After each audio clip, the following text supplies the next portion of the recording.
Chapter 291. Reaching North Pole. Neo checked his traits. Monarch of bloodline. Death. Immortal. Eternal. Primogenitor. Mind invasion. Mind invasion. Mind control. Primogenitor. Grade 5 Empyrean. Progress. 0%. Effect. Allows modification of the direction of the traits, skills, or even physical and magical attributes, to a certain degree, as they evolve and grow. Max number of modification paths searchable at once. 3. The skill seemed quite dubious. However, in Neo's opinion, it was better than infinite and finality. Primogenitor allowed him to control his growth path. He could use it to grow his divine energy reserves and increase his mastery of death, thus getting something similar to both infinite and finality through it. Before using the skill, Neo checked his other trait. Mind control, grade 2 mythic. Progress. 0%. Effect. Allows user to forcefully control the mind of others as long as they have sufficient willpower and divine energy. Number of minds that can be controlled at once equals 4. The max amount increased from 3 to 4.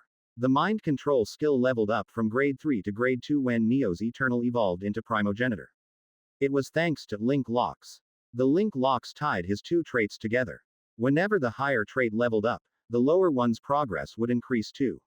Neo continued to fight while checking his status screen. He used an intent clone to bait the maggots and hid in shadow space while they were attacking the intent clone. The maggots became occupied with Thanatos. Using the chance, Neo triggered the shadow movement spell. He moved towards the North Pole through the shadows. Hours, days, or maybe weeks passed. He had no way of counting the time. The sky was covered with ashes and dark clouds. The sun hadn't appeared in a long time. A chilling wind howled through the desolate wasteland, carrying the scent of decay. At Nobleban at. Every step he took, the ground cracked beneath his feet, blackened and lifeless. Everywhere he turned, he saw maggots eating the surroundings, devouring what little remained of the earth.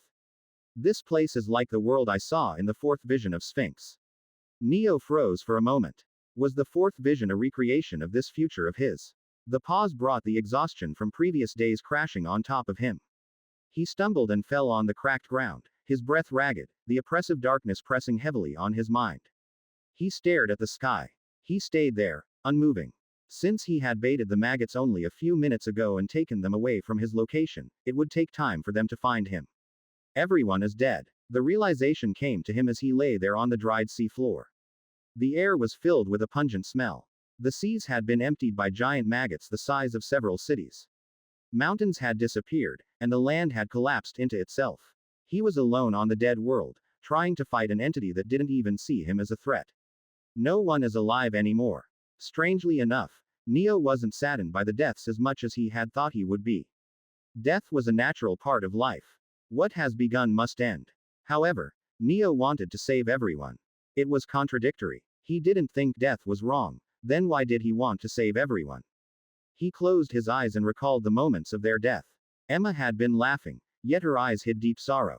Ares was killed before he had time to react.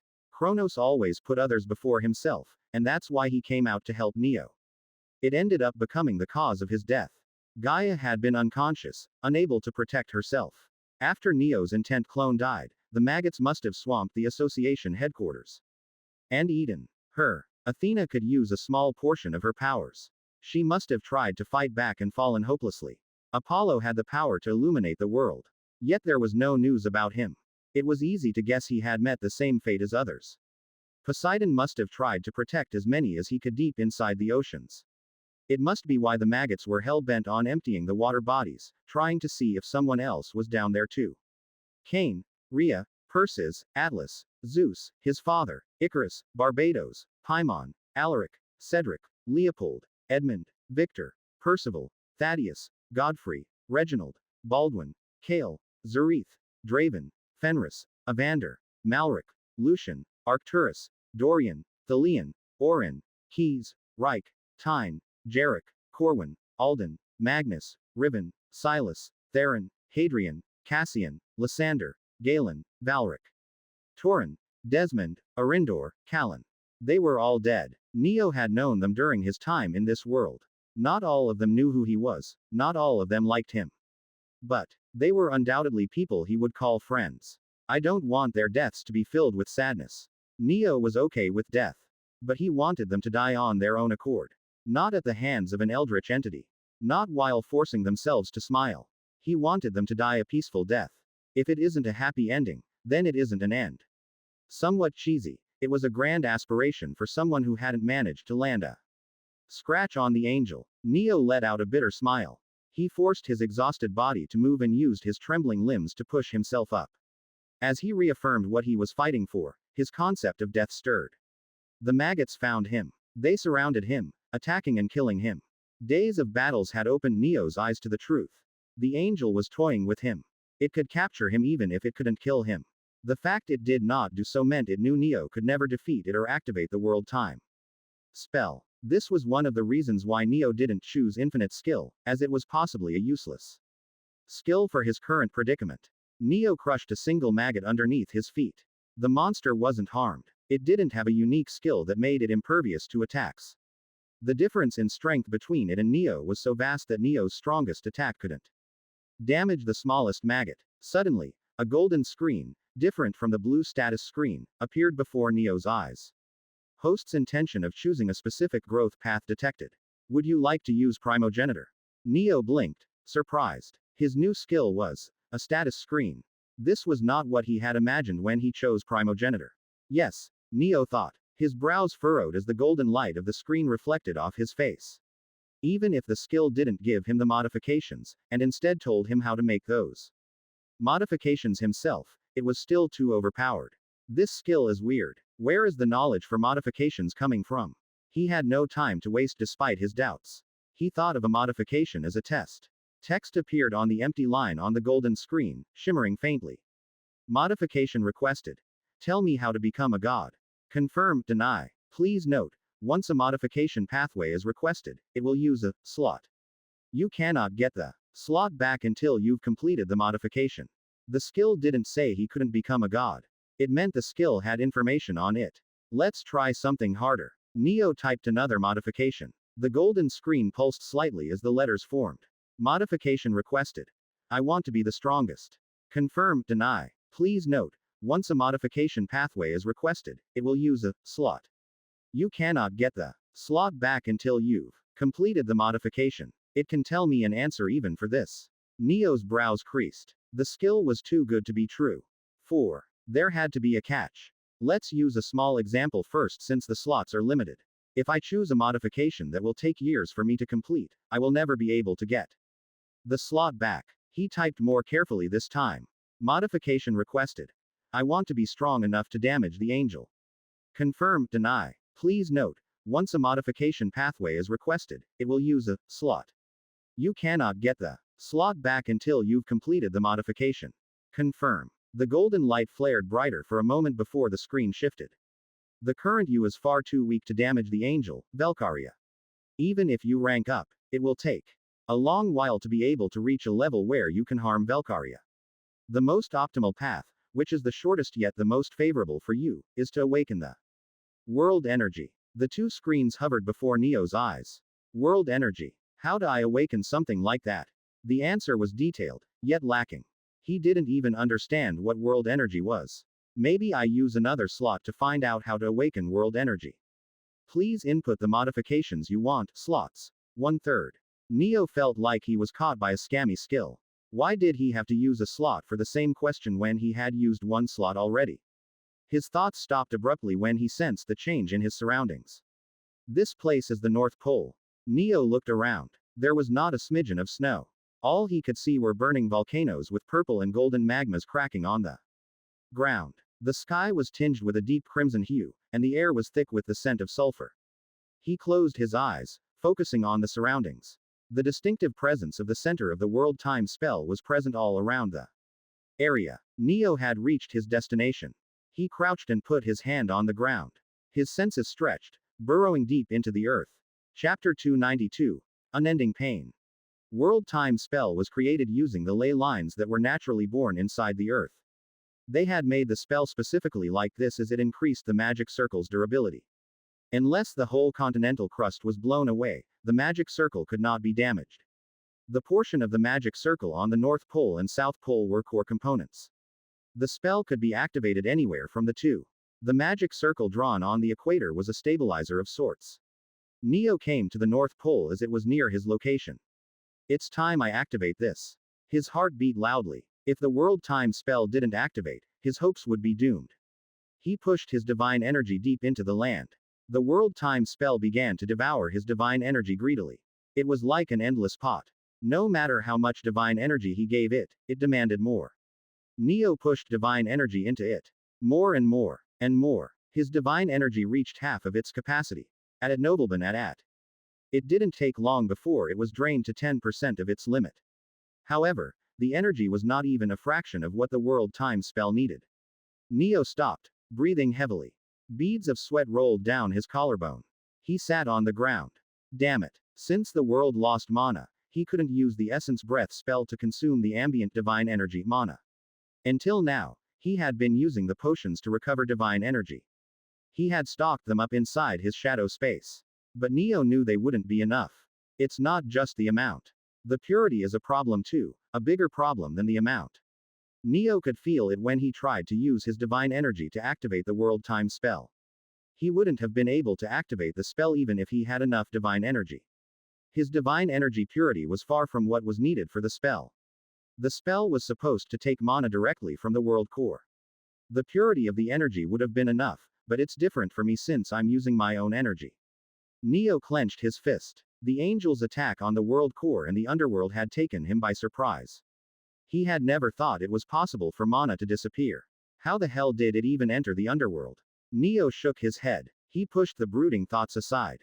Opening his shadow space, he took out all of his potions and the stored food. He began to push divine energy into the magic circle. At the same time, he used darkness to devour the potions and the food. They broke into pure divine energy. His darkness ate it all and transferred the energy to him. Neo's mind started to buzz from the extraordinary amount of potions he was consuming. Blood dripped from his nose. His bones started to creak. It was painful, but he was used to pain. He continued without a break. He kept devouring the consumables to restore his divine energy and pushed the divine energy into the spell. The air around him seemed to vibrate with the intense energy exchange, and the rumbling of the volcanoes grew louder as if reacting to the surge of power he was channeling. The stock of potions and the food began to disappear at an alarming pace. This isn't going to be enough. Neo kept one hand on the ground while he used the other to wipe the blood. He looked around. The sea of maggots was approaching him. It seemed they had eaten everything else in the area, and now they were eyeing him. Neo called out to Beelzebub and summoned an intent clone. Dividing an intent clone reduced their strength. 2 intent clones, made by dividing 1 intent clone, were weaker than 1 intent clone. Last time, there was an emergency, which was why he divided his intent clone. Stop the maggots. Before leaving, Beelzebub rubbed his head against Neo as if comforting him. The tiny caterpillar transformed into a gigantic worm. It attacked the sea of maggots along with the intent clone. After the two left, Neo shifted. Only 20. Cuss 2. Mount of potions he had left. Neo's body was breaking down after having consumed dozens of potions. He used his death element mastery to stay alive and focused on the issue at hand. I need to try at least. There's no knowing if the spell might work. He used darkness to devour the land. It continued to spread, going under the feet of the intent clone and the maggots. The darkness seeped deeper and deeper. Neo started to devour the earth. He left behind just enough to keep the land from collapsing. The continental crust, the only thing left in the destroyed world, had been in contact with ambient mana for almost a century. It contained mana, although barely. Neo didn't stop. The voices of darkness began to grow incessant. His head was always filled with thousands of voices. He had grown used to them. But times like this, when he used his darkness at full power, the voices became worse. More. Neo didn't care what he found under the land. Bones, dirt, stone. He devoured everything. These were the only things left which the maggots hadn't eaten. Divine energy started to trickle into his body. The ground shook as Neo's darkness reached deeper, consuming the remnants of the land. While the sky darkened further with an ominous presence as if the world itself was reacting to his desperate actions, as if it was laughing. He transferred the divine energy to the world time spell. However, his darkness reached its limits quickly. It was several kilometers deep underground, and it couldn't stretch anymore. With its limited range, Neo couldn't devour more land to gain divine energy. The lack of his abilities made him frown. Should he have tried to awaken a concept of emotions, or maybe concept of Pathfinder? Both were concepts of darkness and were extremely powerful. Using them, Neo could have sacrificed his emotions or something even deeper to boost his abilities, both temporarily and permanently. Instead of those concepts, he had chosen the concept of true darkness. It didn't demand sacrifices like the others. It simply devoured everything without discrimination. No, don't think like that. Regretting my actions won't change anything. I need to focus on what I can do now. He looked back. The potions and food stock had been emptied. I need more things to devour, but there isn't anything. Neo stopped speaking. He looked at his bloodied hands. There was one thing that could give him immense divine energy if he devoured it. His body. Yeah, this should work. Neo called back the darkness.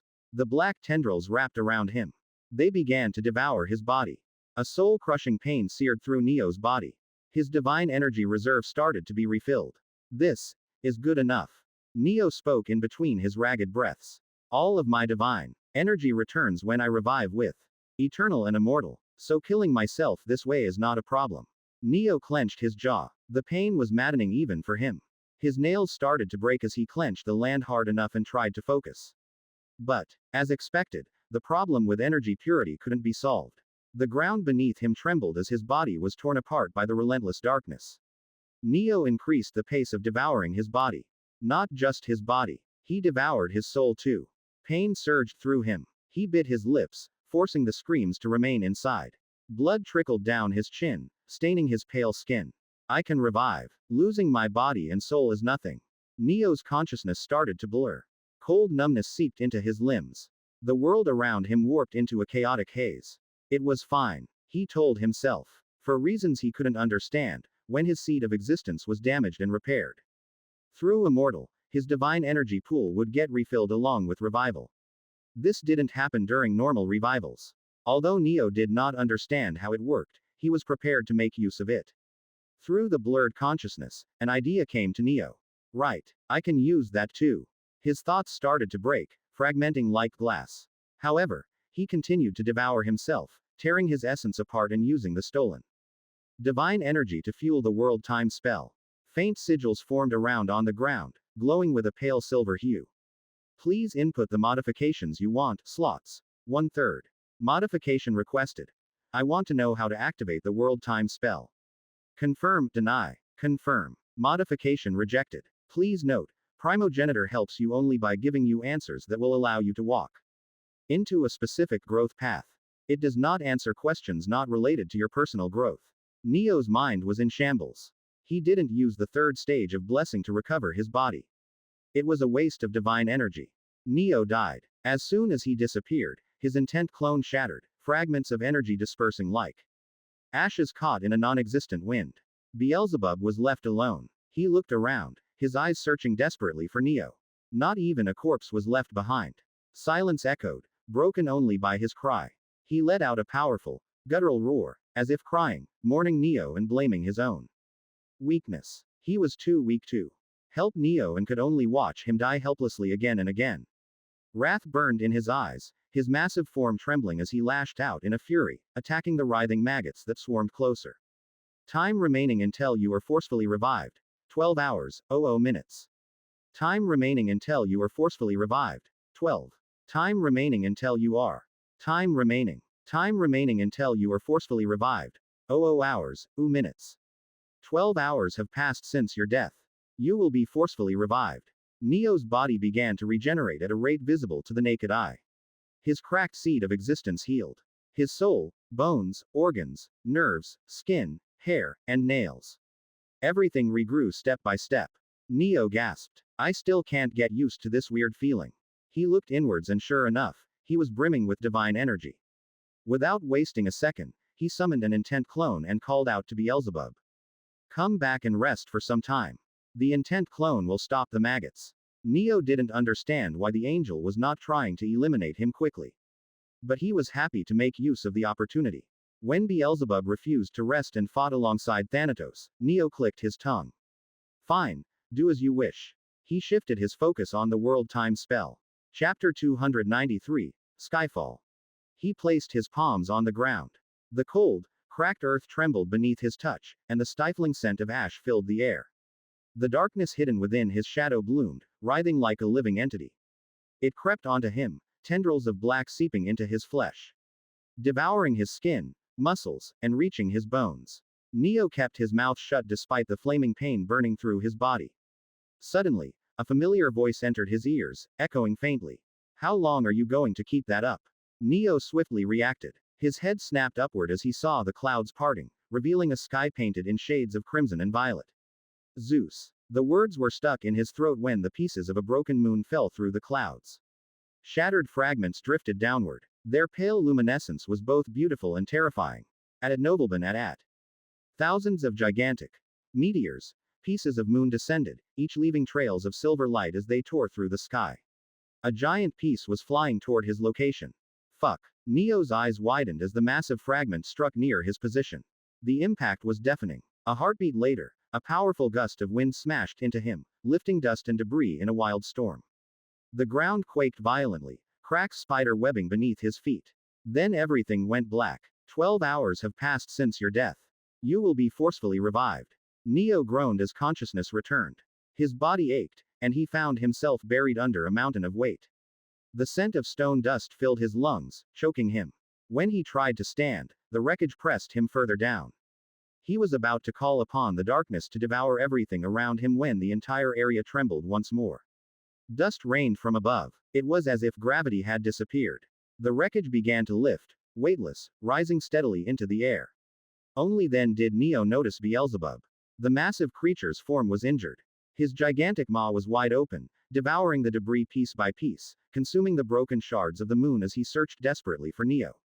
Beelzebub's body was bleeding. Its elemental blood oozed from multiple injuries in sluggish, glowing streams. Did he try to protect me? Neo thought. The creature let out a strained cry when it finally spotted him, relief evident even in its damaged state. But it couldn't hold on any longer. With a final, weak sound, Beelzebub lost consciousness, shrinking into a small caterpillar form. Thanks for helping me. Neo gently picked up the tiny form and placed it inside his pocket. Rest well and heal. He patted his pocket gently. Beelzebub let out a faint, weak cry as if assuring Neo he would be fine before falling into a deep slumber. After making sure Beelzebub was resting, Neo scanned the surroundings. The world was silent, save for the distant crackle of fire and the whisper of ash drifting through the air. The once colossal fragments of the moon lay shattered across the desolate landscape, bathing everything in an eerie, pale glow. I'm sure it was Zeus' voice. Where is he? Neo said. He leapt up. The place had become a disaster after a few pieces of the falling moon hit around the area. The ground was scarred with craters, glowing faintly with residual heat, and smoke curled from the fractured earth. Fragments of celestial rock jutted out like jagged monoliths, some still crackling with purple energy. Their meteoric descent cleared the sky, allowing Neo to look into space. The void was endless, a canvas of blackness dotted with countless stars. He could see several pillars, too tall, reaching into space. They had been growing since the first day. But he never expected them to reach so far. I guess I know how the moon fell. He looked around. The wreckage of the moon had purple cracks within. The corruption of void must have destroyed it, which ended up causing this catastrophic disaster. Neo's thoughts were cut short when he saw a golden lightning bolt descend in the east. It split the sky with a deafening roar, illuminating the ruined landscape for a moment. He is alive. Neo moved quickly. His steps were light and eager, kicking up dust as he raced toward the lightning's source. The wind howled around him, carrying the scent of scorched stone and ash. As he neared the area, Neo noticed something. His death affinity was reacting differently. He couldn't sense a living person in the location where he was heading. Neo's brows creased. He increased his speed, moving so fast that afterimages blurred behind him. The ground trembled with each step, yet he felt weightless. Just as he reached the source of the constant thunderbolts, he found Zeus. A headless corpse was fighting the maggots, as if possessed by a vengeful ghost. It was unmistakably a corpse. The neck bore jagged, torn marks, as if a maggot had chomped down and bitten off the head. The once mighty Zeus was dead. Yet his body still fought. His corpse, perhaps controlled by muscle memory or the lingering will of Zeus, battled on. Golden lightning arced from his hands, striking the maggots repeatedly. Yet the maggots were unharmed. Their writhing forms were barely fazed by the attacks. Neo didn't move. He was left stunned by the sight before his eyes. Hours passed as he stood there, watching the corpse fight, though it couldn't damage the maggots. It summoned bolts of lightning to attack the maggots again and again. Although the attacks were useless, the maggots couldn't destroy the corpse either. Their teeth failed to bite through its flawless skin, no matter how ferociously they gnawed. They let out ear-numbing screams, high-pitched wails that echoed across the desolate battlefield. Soon, the ground trembled. Cracks spread across the barren battlefield as three gigantic pillars erupted from the earth, radiating a sinister aura. Hundreds of eyes blinked open on their surfaces, all fixated on Zeus' fighting corpse. They stared unblinkingly, attempting to corrupt him with an unnatural force. However, nothing happened. Crazy bastard. Neo didn't know whether to laugh or cry. Zeus might have been killed, but he wasn't defeated. Watching him, Neo felt a surge of strange emotions. Appreciation, respect, pride, sorrow. The sense of weight behind Neo's gaze changed. Chapter 294. Meeting Zeus. His grip on his sword tightened. Dust swirled around him, the scent of blood still sharp in the air. No time to complain about pain. He turned around, preparing to return to the location of the core of the world time spell's magic circle. Don't worry, I'll make sure all of you return to your everyday lives, he said, leaving the parting words.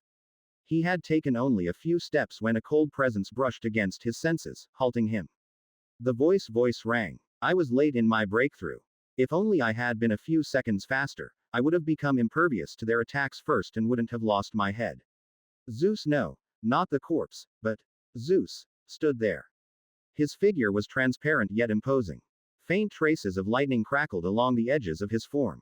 An intent clone. Neo murmured. Is that what this body is called? Zeus' voice resonated, not heard but felt, pressing against Neo's mind. Yes, I see. Seems like you have reached a high mastery in this intent.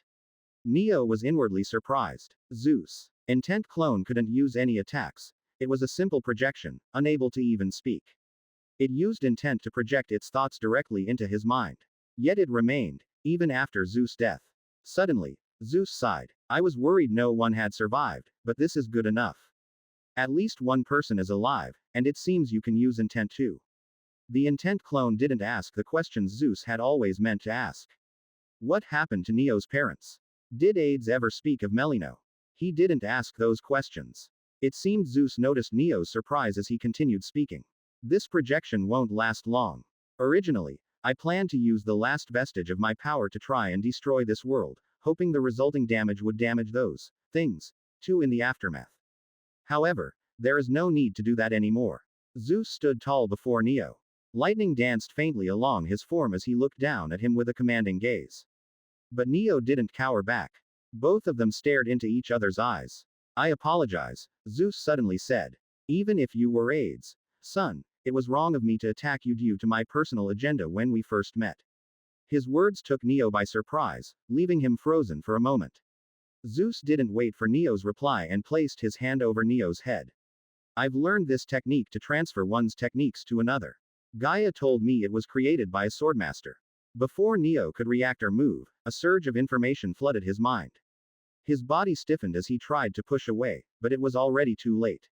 Zeus' form quivered violently as he used his body formed of pure intent and transferred it all to Neo.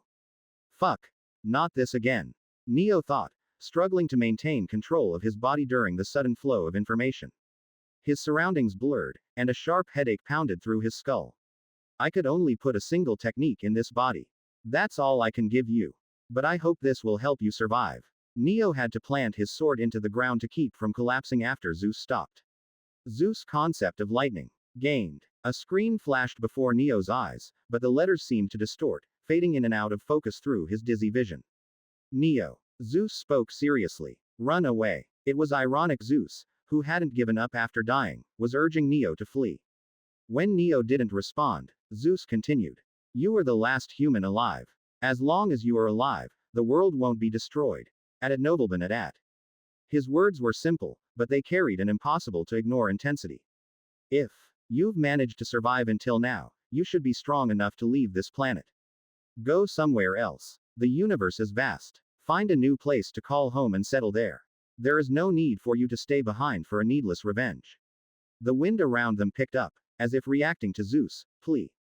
But no matter what Zeus said, the determination behind Neo's gaze didn't change. He hadn't given up. He wouldn't give up. If that's all you have to say, then I'll leave. Why are you not running away? What will you do by staying here? Defeat that thing. Neo pointed his sword toward the massive, looming pillars that stretched toward the sky. The ground cracked beneath his feet, and the distant rumble of an approaching storm echoed across the desolate landscape. This place is my home. If I leave, it will be because I want to tour the universe, not because a thug invaded my home and I had to run away with my tail between my legs. Neo turned around to leave. Zeus, intent clone, was about to die after giving the concept to Neo. There was no point in wasting time by staying there with him. There was something I noticed while I was on the moon, Zeus suddenly said. His strange words made Neo's feet stop. He turned around to look at Zeus. What are you trying to say? Why do you think only I was sent to the moon and not more awakeners? Because the moon's mana is different from Earth's mana. Awakeners can't absorb it or use it. Indeed, Zeus said. Awakeners can't absorb the moon's mana, so only those with a large mana pool or those strong enough to use concepts, incantations, or spirits' powers that don't need mana were supposed to be sent to the moon. Ultimately, I was the only one who fit the criteria, as the rest of the people were busy with other calamities. What are you trying to say? Neo asked. I had a chance to talk with the moon's world core. What? Disbelief was apparent in Neo's voice. Talking with a world core was not simple. Only Gaia and a few others were capable of connecting with Earth's world core. Yet they could never talk with it. The world core refused to indulge in conversations. Was the moon's world core amicable? Neo thought. No, that's impossible. The moon's world core had been threatening us that it would crash into Earth before we started negotiations. That thing is crazier than Earth's world core. Neo's thoughts were broken when Zeus spoke again. Chapter 295. Enlightenment of Intent. Neo, do you know about world energy? Quote. No. It's the energy generated directly by the world core. We've named it mana. Zeus explained it in simpler terms. World energy and the mana used by awakeners were the same yet completely different. The most eye-catching difference was purity. If world energy was the river water at the beginning of the river stream, then mana would be the river water when it's about to enter the sea. The start of the river and the end of the river both have water, but the purity difference is completely different. Now do you know how world energy is created? Zeus asked. Why are you telling me all this? Neo questioned instead of answering. I can tell you aren't going to escape. Then, I will help you get strong enough to fight, Zeus replied. World energy is created when the world awakens its consciousness. Their consciousness is so strong that it can be used as fuel, as power, Zeus explained. After the explanation, Zeus added more words. Since you are going to fight those things, you need all power you can get. Devour my corpse and any other copiarses of our fellow awakeners. No. Neo's answer was direct and it left no room for negotiations. Zeus, intent clone, stared at Neo for a few seconds before it shook its head. The intent clone disappeared. It couldn't sustain its existence anymore, fading into nothingness with a whisper. Survive, Neo, Zeus' voice echoed in Neo's mind as his last words. Neo took one last look at the place where Zeus's intent clone had stood before he turned around and left. Crazy bastard. Telling the guy whom he tried to kill to serve. Thank you. His words and thoughts were contradictory. But there was no one around to notice it, no one to point it out. After all, he was alone. Neo moved towards the world time spell magic circle. The air around him was thick with pungent smell. His thoughts continued to revolve around Zeus's earlier words. World energy was the world's consciousness. A world's consciousness was so powerful that it could be used as fuel. As energy. Consciousness. Neo murmured, his gaze unfocused, lost in thought. He began filling the world time spell's magic circle with divine energy. His mind kept repeating Zeus's words, and his eyes shifted, staring at the three pillars that were near Zeus's corpse's location. The power of consciousness. A single thought dominated Neo's mind. I can use it too. Intent. Every object and action had intent. It was a subtle force, undetectable to most, yet always present. When Neo had first discovered it, he had thought it was a manifestation of thoughts, which was correct, but intent was more than just that. If intent were only thoughts, he wouldn't be able to sense sounds, visions, and tastes with it. Isn't intent the power of consciousness? Neo thought. He felt he was on the right path, but something was still missing. He stared at his hand. His fingers trembled ever so slightly as he concentrated. When he had realized intent was more than just thoughts, he had tried to store the techniques inside intent, just like how thoughts were stored inside it. It took him decades to be able to do it. He could now create an intent clone thanks to his high mastery in intent. How are intent and world energy different? According to what Zeus told him and what he knew, both seemed same to him. Unconsciously, Neo's focus shifted from transferring divine energy into spell to focusing on his enlightenment. Enlightenment of intent. Neo was on the verge of reaching a new stage that only a few had reached in the history. He didn't realize this. He was focused on comprehending the difference between intent and world energy. Am I doing something wrong? Neo looked around him. The surrounding space was vast and dim. He could perceive his surroundings as intent. It allowed him to predict his opponent's move and peek at surface level thoughts and emotions of others. If intent can do this, can world energy do this too? The answer was obviously no. World energy, or mana, was neutral. It wasn't colored by elementals or emotions. This made another thing quite clear to Neo. My intent has thoughts, emotions, colors, sounds, vision, taste, smell. But world energy has nothing of the sort. At Nobleman at. Neo stared at the intent around his hand. Faint wisps of white lines spiraled around his fingers. He tried to strip the intent of everything unnecessary. The first thing to go was emotions, then vision, then taste, color, sound, and finally smell. Only thoughts were left behind. Beads of sweat rolled down Neo's face. His breathing grew heavier, misting in the chill air. He didn't realize, but the atmosphere around him was growing heavier, pressing down upon everything. The angel noticed something wrong with him. The thousands of eyes on the towering stone pillars shifted. Their gaze abandoned Zeus' broken corpse to focus on Neo. The angel thought it was probably a new trick of his. He looked like an entertaining toy, which was why the angel left him. Question mark. The angel froze. It stared harder, noticing the faint energy signatures pulsing around Neo in alarm, and immediately commanded the maggots to attack him. The sea of monsters surged forward, a tide of writhing, grotesque forms, shrieking with a ferocity unlike anything they had ever shown. Neo, lost in enlightenment, didn't realize what was happening in his surroundings. Still, his body moved. His instincts, honed from countless battles, flared to life. He grabbed his sword while his mind remained absorbed in his newfound understanding. Just then, Zeus' corpse moved again. It jumped between Neo and the approaching maggots. The corpse turned to look at Neo before facing the coming monsters. Slowly, it raised its fist, preparing to meet the oncoming horde. Condensed golden lightning in the form of eastern dragons gathered around his knuckles, crackling with a fierce radiance that illuminated the stormy sky above. Thunder rumbled, echoing across the desolate battlefield. He punched. Chapter 296. Awakening World Energy. Lightning Dragon Art. Dragon's Roar. Lightning shot out of his fist, transforming into ferocious eastern dragons with shimmering scales of pure electricity. The dragons surged forward. Their piercing roars merged with the thunderclaps as they coiled around the writhing mass of maggots. Their long, serpentine bodies twisted, forming a barrier that trapped the creatures and stopped them from reaching Neo. You damned corpse. Angel's voice roared. Move out of the way. Its voice shook the skies. Do you think I won't kill you just because you are the sacred treasure of this world? Alarms blared in Angel's mind as it sensed the growing power coiling around Neo, swirling like a tempest on the verge of eruption. That power, it had to be stopped. At all costs. That power mustn't be awakened by mortals. In response to Angel's roar, Zeus' corpse taunted it further, beckoning with a bloodied hand. If the corpse had a head, it would have definitely been smirking. Dozens of massive stone pillars burst from the ground with a deafening crack. Endless torrent of writhing maggots spewed out from the mouths on the pillars. They squirmed in a frenzied tide toward Neo. Zeus' corpse dashed forward with alarming speed. His movements were both graceful and brutal, kicking, punching, summoning lightning bolts and dragons to shield Neo from the onslaught. Every strike echoed like the thunder claps, shattering the ground further beneath their feet. Neo, however, was oblivious. Sitting amidst the chaos, he remained still. His body was faintly illuminated by the white wisps surrounding him. His brow furrowed in as his concentration skyrocketed. He was too focused on comprehending the intent to notice the battle taking place around him. His body had only moved when it instinctively sensed bloodlust. But as it realized someone was protecting him, his grip on the sword loosened, and he returned fully to meditation.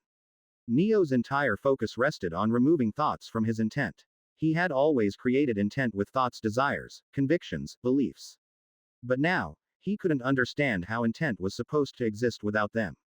It was beyond him, like trying to grasp the wind with bare hands.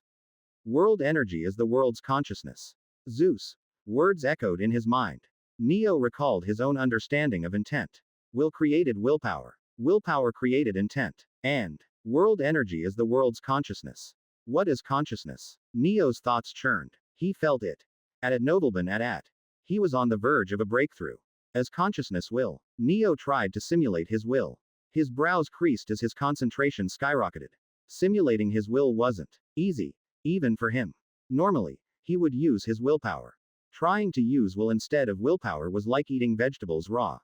It felt unusual, bitter, and unrefined. But he persisted. As he simulated his will, he observed it carefully. Sure enough, will was very similar to intent. However, it did not contain emotions, thoughts, or other external inputs. While using willpower, I simulated my will with my thoughts. It ended up fusing my thoughts and will, creating intent. Neo understanding of intent and will was increasing at an unbelievable speed. Neo observed his will again. While it was uncontaminated, it was weak. It didn't feel anything even remotely similar to the mythical, all-powerful world energy he had heard of. Neo felt stumped. He was certain this was world energy. But it was clearly not. This is too weak. Wait, weak. So the only problem is that it is weak, right? What did you do if the spices in the food were weak? You added more of them. Neo acted quickly. He simulated his will and began to overlap his will over will. The mental strain was immense, like a hammer pressing against his skull. But it was nothing Neo couldn't endure. If there was one thing Neo had confidence in being the best at, it was his mental strength. His will surged as it manifested from the depths of Neo's mental fortitude. It grew denser and heavier. Wisps of white energy began to materialize around Neo, drifting like strands of mist rising from the floor. The air felt thicker, filled with power. The angel noticed it. The maggots had overwhelmed Zeus' corpse, writhing in a disgusting mass. They were now rushing toward Neo like a grotesque tidal wave. Only a few more seconds and the angel could take care of Neo. Neo woke up. He opened his eyes calmly. His gaze was piercing as he took in the chaotic scene, the squirming maggots, the colossal pillars, and the angel frozen in silent dread. His eyes shifted towards Zeus' corpse, buried underneath the writhing mass of monstrous maggots. The battlefield was a grotesque wasteland. The stench of decay was heavy in the air, and the ground was slick with foul odor. It doesn't matter even if you've awakened world energy. A newly awakened ascender is barely anything. This time I'll finish you for good before you learn how to use those powers. Neo ignored the angel's shouts echoing across the carnage. He placed his hand on the hilt of his sword. The blade rested within its sheath. Wisps of white energy floated around the scabbard. Divine swordsmanship 8th stance. A giant maggot lunged towards him. Its cavernous maw was wide enough to swallow him whole. Its flesh squelched as it moved, dripping acidic bile onto the shattered earth. Instead of dodging or attacking, Neo completed his incantation. Kami no Shinpan, God's divine judgment. Neo never drew his sword. The moment his words were spoken, an overwhelming amount of energy exploded outward from his body, distorting the air with blinding white light. The giant maggot stopped mid-lunge. The maggot attacking Neo, the sea of writhing maggots crushing Zeus' corpse, and the thousand-eyed pillars looming in the distance, all were cleanly sliced into two. White flames ignited at the bisection of their bodies, consuming them from the point of the cut. It was as if an impossibly long blade had cleaved the entire battlefield in a single, flawless stroke and at a speed invisible to naked eye. The maggots writhed on the ground. Their severed halves convulsed, unable to heal. The pillars let out a piercing shriek as their upper halves collapsed, and vanished into ashen fragments. 8th stance. Kami no Shinpan. The technique erased the action of slicing. Chapter 297. Quest completed.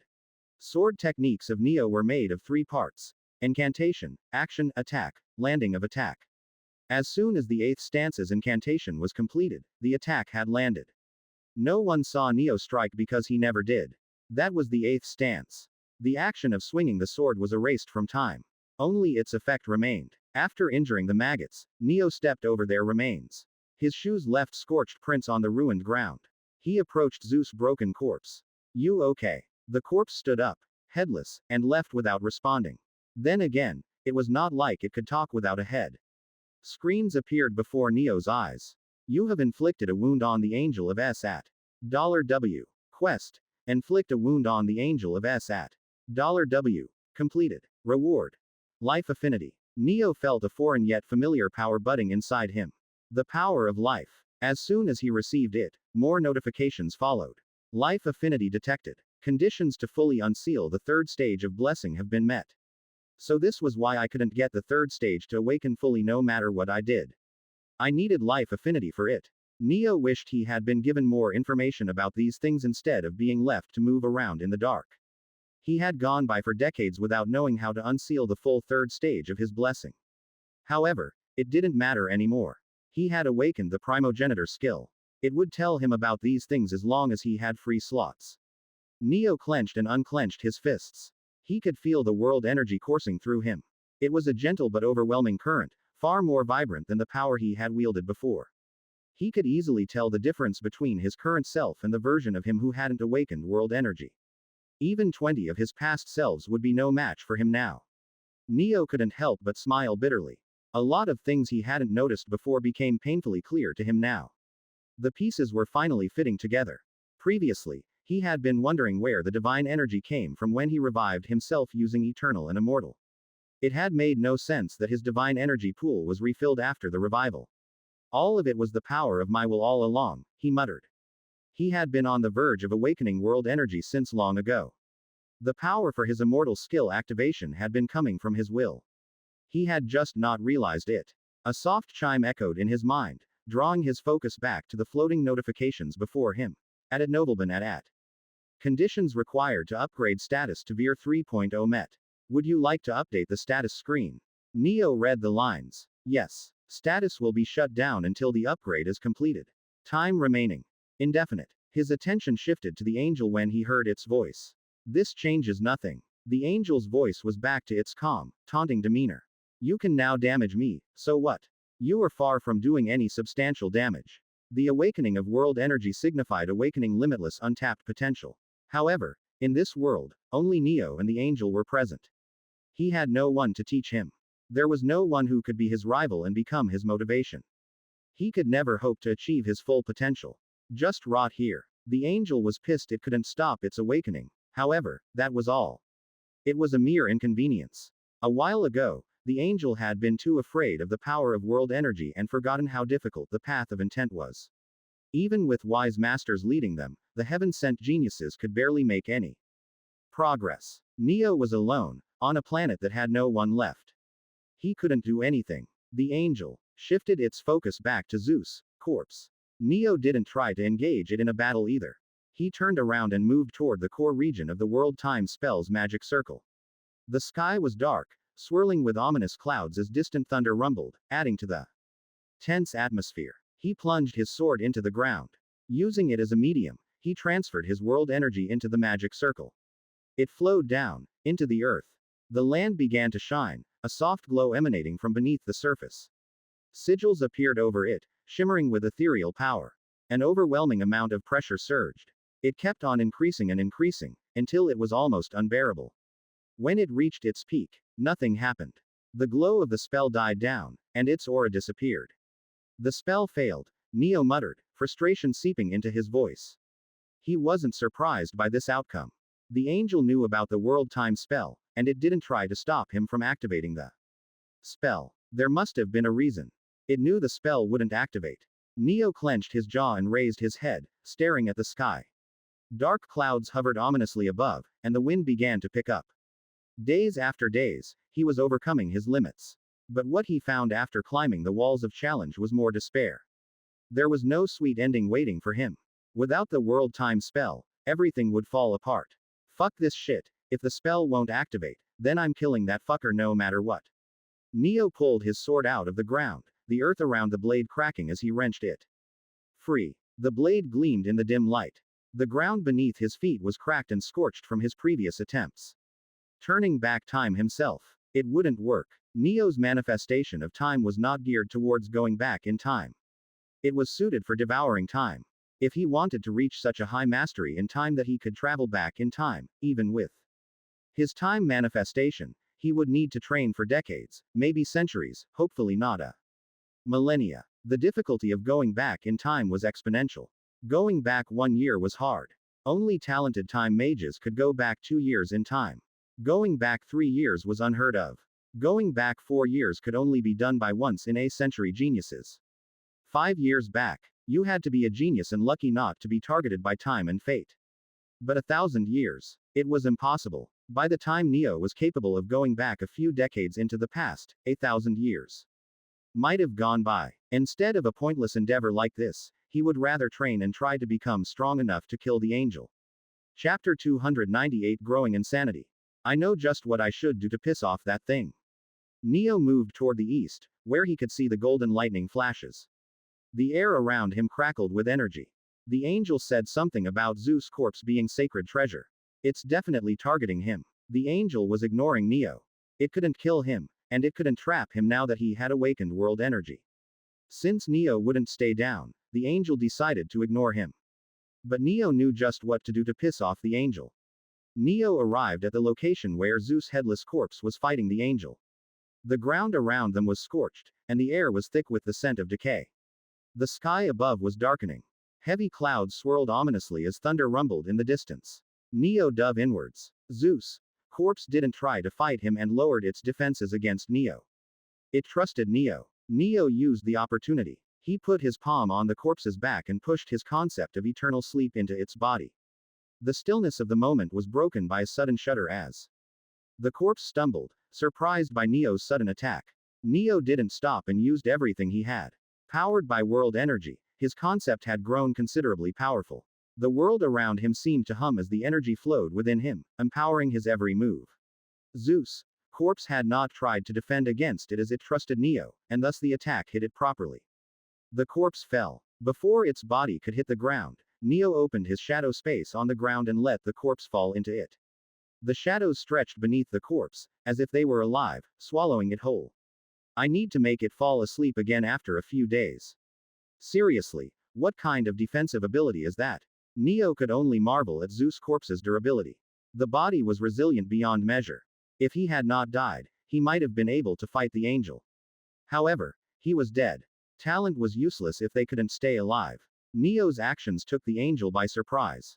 What are you doing? You want the corpse. Neo pointed his sword at the maggots. The ground around him trembled, and the wind howled as dark, writhing forms swarmed in from all sides. Come and get it. The maggots, vile and grotesque, surrounded him from every direction. Their bodies squirmed in an endless mass. Neo was no longer helpless. He slashed without holding back. The blade gleamed in the dim light, cutting through the air with a force that caused the ground beneath him to crack. The arc of his blade tore apart the air and the earth. It split the skies, revealing the darkness beyond. The maggots were cut apart, their bodies falling in pieces, writhing as they hit the ground. You need to try harder. His words annoyed the angel. It summoned hordes of gigantic maggots. At Nobleman at. While Neo looked calm, his thoughts churned inwardly. How did it kill Dad and destroy the underworld with this kind of strength? I can understand the world of the living since we didn't have any awakeners who were as strong as even peak grade 1 Empyrean demigods. But the underworld had beings on par with exalted deities, and it had a father who was a god. Neo suppressed his curiosity. He had all the time in the world to search for an answer. He clashed with the maggots. The battlefield was filled with thick, putrid air, the ground shaking with the swarming of the creatures. The mental attacks of the angel returned. Waves of crushing pressure hit Neo's mind as he fought the maggots. No matter how many maggots he killed or how many pillars he destroyed, they kept coming. The battle stretched on endlessly. Exhausted after fighting for weeks, Neo finally fell to the battlefield. His body sprawled in the wreckage of broken stone and rotting maggots. His shadow space opened when he died. The corpse of Zeus was thrown out of it, landing with a heavy thud. The angel attacked, trying to capture it, but the corpse suddenly woke up. Neo had removed his concept before he died, allowing the corpse of Zeus to wake up. For 12 hours, the corpse kept moving around to escape the angel's grasp. Each step it took only seemed to irritate the angel further. Time remaining. 00 hours, 00 minutes. 12 hours have passed since your death. You will be forcefully revived. Neo was revived. As soon as he woke up, he began to fight, determined to protect the corpse of Zeus. He died. He was reaved. He fought. He died. He was revived. He fought. He died. He was revived. He fought. He died. He was revived. He fought. He died. He was revived. He fought. He died. He was revived. He fought. He died. He was revived. He fought. He died. He was revived. He fought. He died. He was revived. He fought. He died. He was revived. He fought. He died. He was revived. He fought. He died. He was revived. He fought. He died. He was revived. He fought. He died. He was revived. He fought. He died. He was revived. He fought. He died. He was revived. He fought. He died. He was revived. He fought. He died. He was revived. Time gradually lost its meaning for Neo. His strength grew by leaps and bounds. He went through endless battles. Chapter 299. The Shadow Trial continues. He continued to fight without breaks. Will you stop already? Give me a break. The voice of the angel echoed through the skies, reverberating off the shattered landscape. It's not like you can defeat me. Stop pestering me. No matter how many times it crushed the human, he rose again. And again. Why should I stop? The red-eyed human walked towards the countless pillars scattered across the battlefield. His naked feet left deep, bloody marks on the cracked land. His long hair reached the ground. His body was covered in scars. The injuries left by Void repeatedly ended up becoming permanent, not healing even with the revival. Just stop. I'm sick of you already. Give me the sacred treasure and I'll leave. Why do you even keep fighting? Your world is gone. Needless to say, Neo had no intention of following its request. Him, in the fourth vision of the Sphinx had given up. He had sat inside a hut he had built in the dying world, writing a diary. But Neo was different. He never gave up. Not even for a moment. He fought relentlessly for centuries. His body broke countless times, yet his spirit remained unbroken. Why do I keep fighting? Neo asked. At Nobleman at. His sword, which looked like a black offshoot of shadows, was plunged into the ground, crackling with dark energy. It took me 2 centuries to realize this, but there is a way to save everyone and defeat you. What is it? The angel asked, its voice weary, yet still filled with venom. I just need to stay alive. As long as I'm alive, I'll win. Ellipsis. Gap of dimensions, between Shadow World and Earth dimension. Time between different dimensions wasn't uniform. While Neo had endured what felt like centuries, only a few seconds had passed for Jack. However, Jack wasn't aware of it. He is an immortal. Jack asked, his voice trembling with disbelief. How will that save him? The words of the gatekeeper, J number 48, only deepened the feeling of despair clawing at his chest. Her eyes seemed to pierce through him. Doesn't that mean he will be tortured endlessly in that place? He asked. Despite her attempts to calm him earlier, Jack could no longer contain his emotions. The truth of their circumstances was too despairing. It seems the Supreme has given us the permission to tell you the truth, J number 48 said. She looked at Jack with an unwavering gaze. The trial is still ongoing. Neo Hargraves staying behind is the only chance you have to clear the shadow trial. What? His heart skipped a beat. Her words had caught his attention. Jack raised his head and stared into her eyes. Desperation flared in his chest. What do you mean by that? The trial is still going on. As long as Neo Hargraves is alive, he has a chance to clear it. Didn't you tell us the trial was already completed? We also got the rewards. Jack's frustration grew. It was a part of the trial, J number 48 explained. As for your rewards, participants of the shadow trials are allowed to give up at any moment they wish. Your reward was something that was always possible. The participants who leave aren't allowed to go back, but the Supreme made an exception for you, Jack Hanma. Her words hit harder than the chill in the air. Jack's mind raced as he struggled to keep his focus. He had expectations from you. But you have disappointed him. You, despite being able to use divine energy, made no significant contribution in the final battle and ended up getting your seed of existence corrupted and losing your abilities. Jack felt the heat of her condemnation settle over him.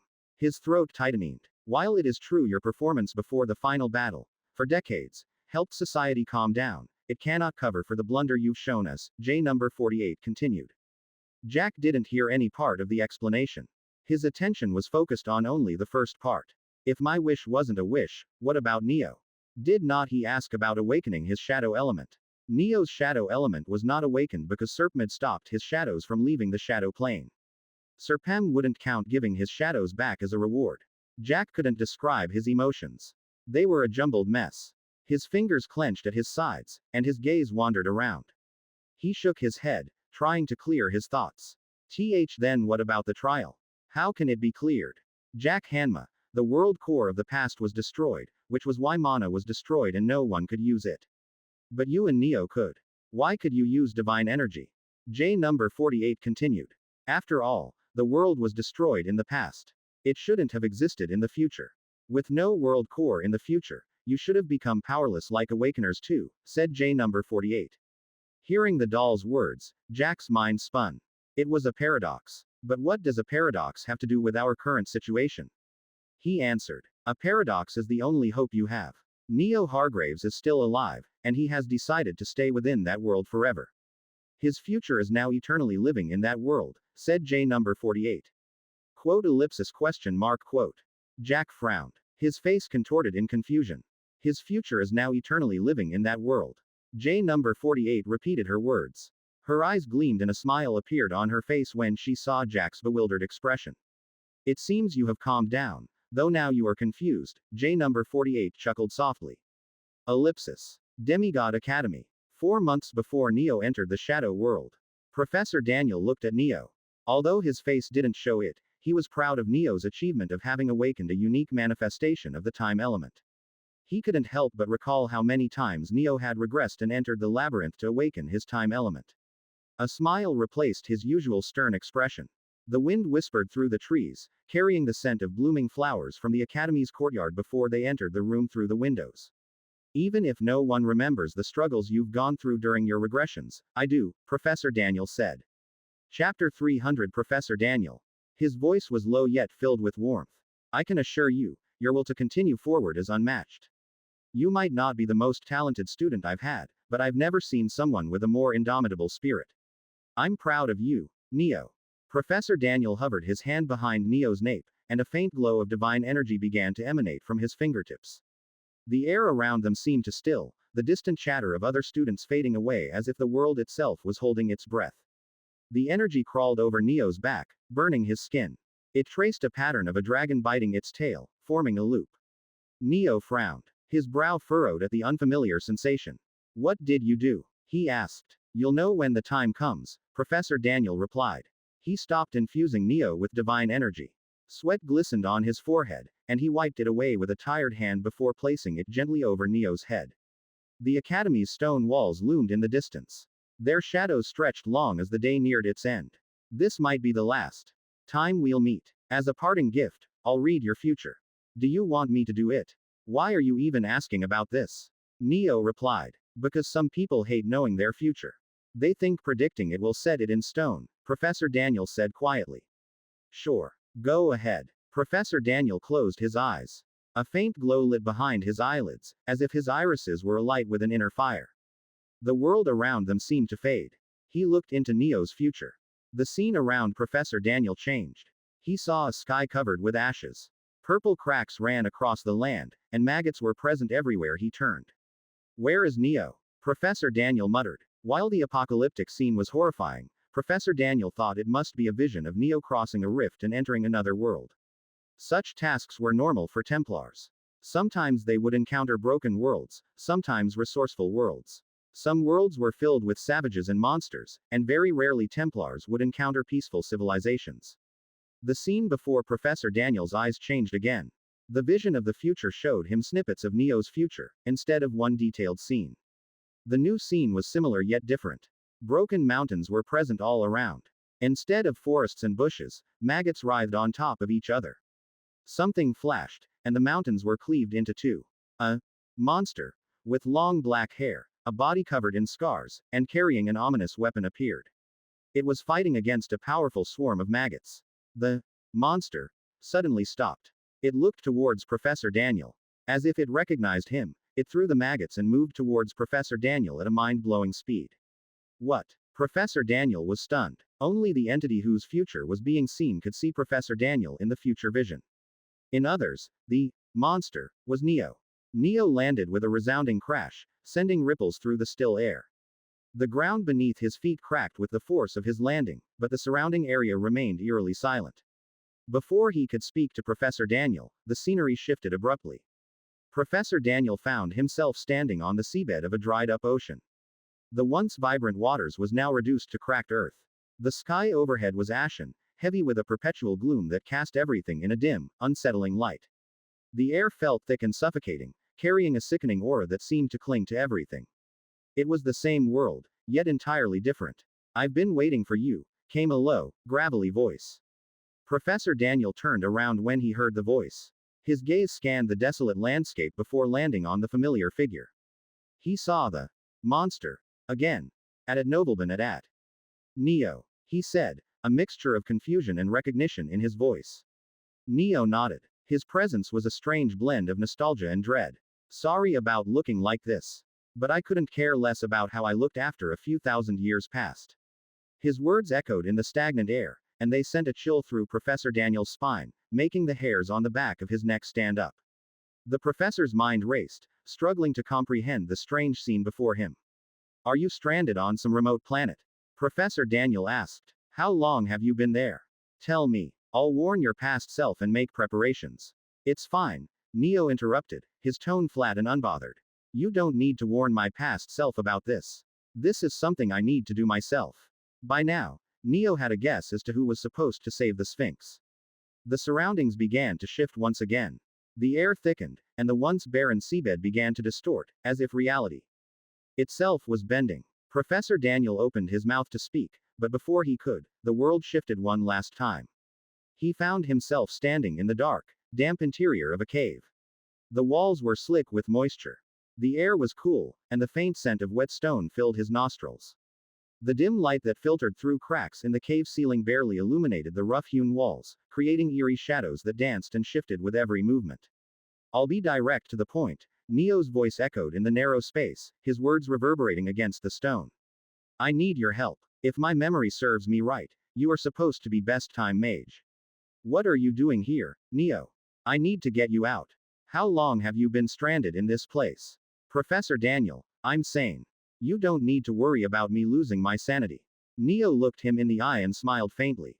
"I'm a tough nut to crack. Anyway, sorry for showing you a state like this." Professor Daniel's face hardened as his gaze drifted downward, taking in the horrifying state of Neo's body. His shadow robe was torn, revealing pale, scarred skin where tiny maggots wriggled just beneath the surface. They had burrowed into his flesh, devouring him from the inside, corrupting him, trying to kill him. Neo's aura shimmered, like a protective mist clinging to his skin, fighting back against the corruption. The clash of energies was visible. Dark purple veins pulsed against the light emanating from him, as though a battle raged just beneath the skin. It was clearly a painful fight. And yet, Neo's eyes remained calm, steady, and filled with unwavering confidence. Chapter 301 How to Save a World 101 Planning currently in progress. Professor Daniel's expression contorted. His eyes were filled with grief and pain. What had Neo gone through for him to say he was fine with those injuries? "There is a lot I would like to say, but I guess time's up," Neo said. "We'll meet next time." The world around Professor Daniel shifted. When he could see again, he saw Neo surrounded by countless writhing maggots and towering, thousand-eyed pillars. Every time the scene changed, Professor Daniel only saw Neo fighting. He could guess a few hundred years passed every time he blinked. The name of the phenomenon where seen around him changed again and again. He saw Neo go from barely fighting against the maggots to being able to clash against them as an equal. The scene shifted once more. Neo was now breathing heavily. He sat atop the gigantic, twitching corpse of the maggot. A part of his abdomen was missing. He was focused on treating his own injury with shaky hands. "Long time no see," Neo said when he noticed Professor Daniel. His voice was hoarse and his smile faint yet serene. But Professor Daniel could see the loneliness in his eyes. There was no way he was sane after being alone for centuries. At nobleman at. Neo walked up to Professor Daniel. His movements were slow, burdened by pain and exhaustion. He pressed his forefinger on Professor Daniel's forehead, and a surge of energy flowed between them as he transferred his intent. The intent was imbued with vast knowledge. Professor Daniel saw fragments of Neo's memories, how he had come to the shadow world, how they had failed to protect the child of Mana, how everything was destroyed by the angel, and how Neo had become the last living human. "Take your time to go through the information. We'll talk next time we meet," Neo said. The scenery shifted again. Professor Daniel's surroundings melted back into the void. His ability was to see fragments of someone's future. To be exact, his soul would appear in the future and observe the target for a short moment. Then it would go farther into the future, observe again. Then, it would go even farther and observe again. It would keep repeating for several cycles. When the skill ended, Professor Daniel's soul would be pulled back into his body.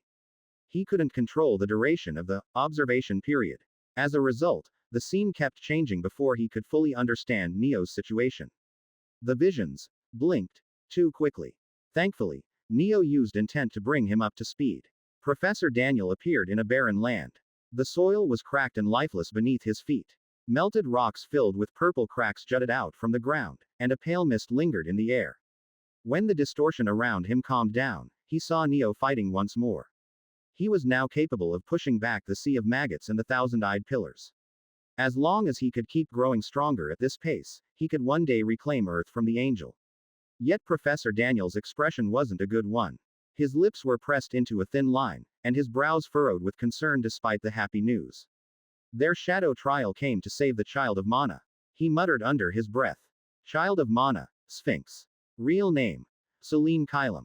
Professor Daniel knew who she, no, it, was. The knowledge clawed at his mind like an unwelcome truth. This sounds like a sick joke, he whispered with a hollow voice. Finally, things were making sense for Professor Daniel. He covered his face with his palms, sighing as the weight of the revelation pressed heavily on his shoulders.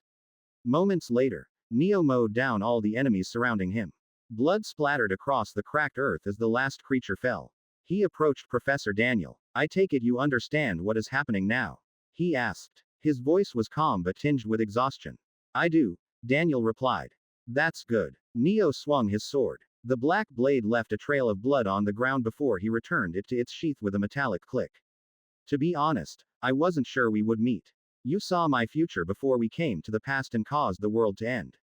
Technically, you should have seen this moment back then. This moment is. The paradox sent you to my future.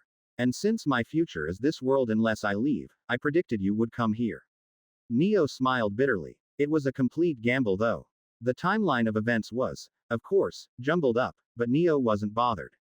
Events like this were paradoxes. It was like trying to know if an egg came first or the chicken. You can send people into the past, right? Neo asked. I need you to use your abilities so that we can save Child of Mana. Professor Daniel was in soul form. He could send Neo to the past, but only in theory. I can't do it, Professor Daniel said. I'm too weak now, and you are too strong. Professor Daniel's time travel worked similarly to throwing stones upstream. The people were pebbles, Professor Daniel was the thrower, and the river was the river of time. Professor Daniel's strength determined how far he could throw the pebbles upstream, back in time. Currently, he was too weak. He could barely send someone back by 5 years, let alone 1,863 years. The weight of the pebble, the target sent back in time, mattered too. The heavier, stronger, a pebble was, the more difficult it was to send them farther back in time. Right now, you are capable of wiping out a civilization. That's a paragon, Professor Daniel said. I can't send someone so powerful back in time. Awakened or mythic demigod. I could do it, but not anything higher than that. I am not the one whom you'll be sending back in time, Neo said. Anyway, there is something I need to do here before we do this. I'll get back to you later. Before Professor Daniel could question what he meant by that, the scenery around him shifted. Chapter 302 Fourth Stage of Blessing, Hell's Descent. He appeared in a place with a heavy atmosphere. Red lightning streaked through the roiling black clouds above.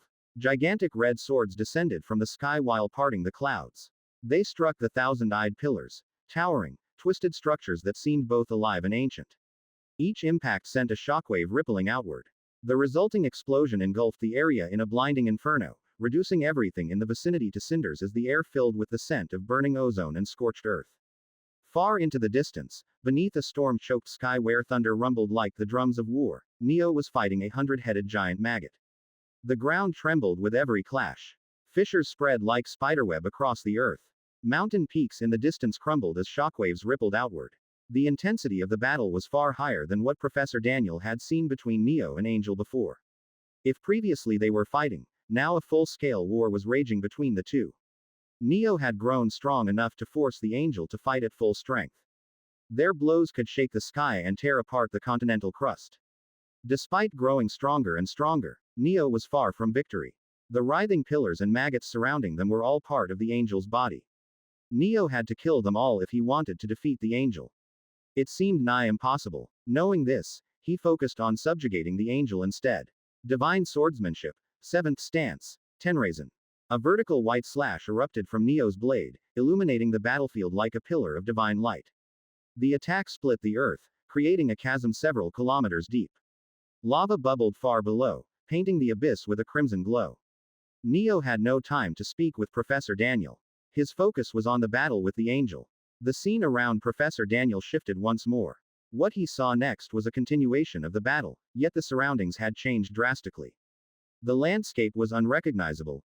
Giant swords made of a hardened red metal were plunged into the ground. Some were broken. Some looked new. The skies eternally gray, and the air heavy with the scent of scorched earth and ash. Professor Daniel could no longer tell how many years had passed between these moments of observation.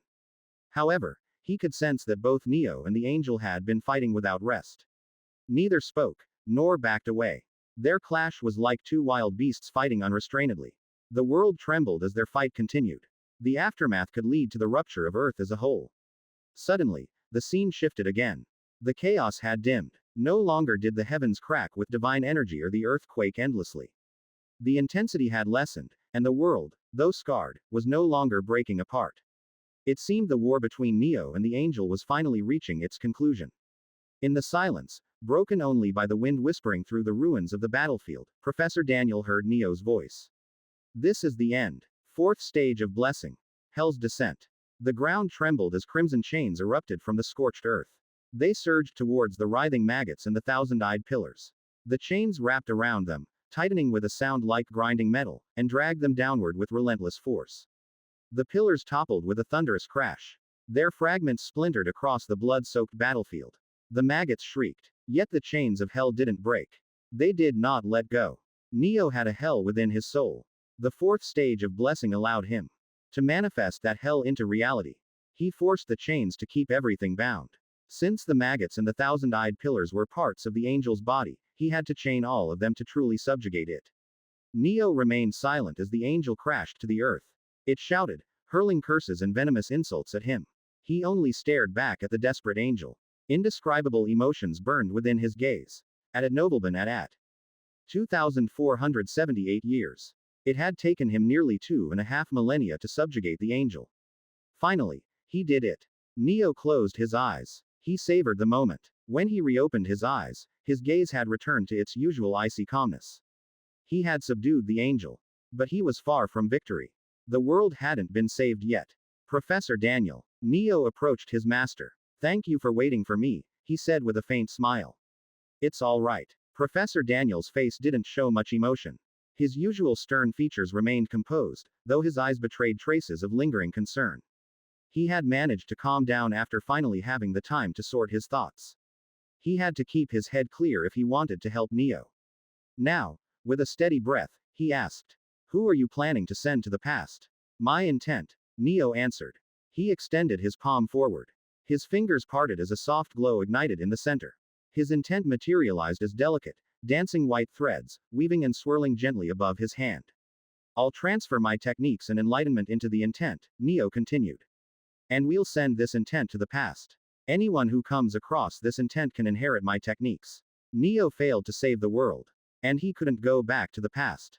But it was fine. As a failed hero, he had a wealth of experience. He would use it to raise a new, proper hero. Neo's eyes locked onto Professor Daniel's. My successor will be the one to save the child of Mana. Silence stretched. Only the noise created from the shouting and hurling of curses from the angel lingered in the air. You will lose your enlightenment and techniques if you use this transfer technique. Is this why you wanted to defeat the angel before you sent your intent to the past? Professor Daniel asked. He knew about the transfer technique.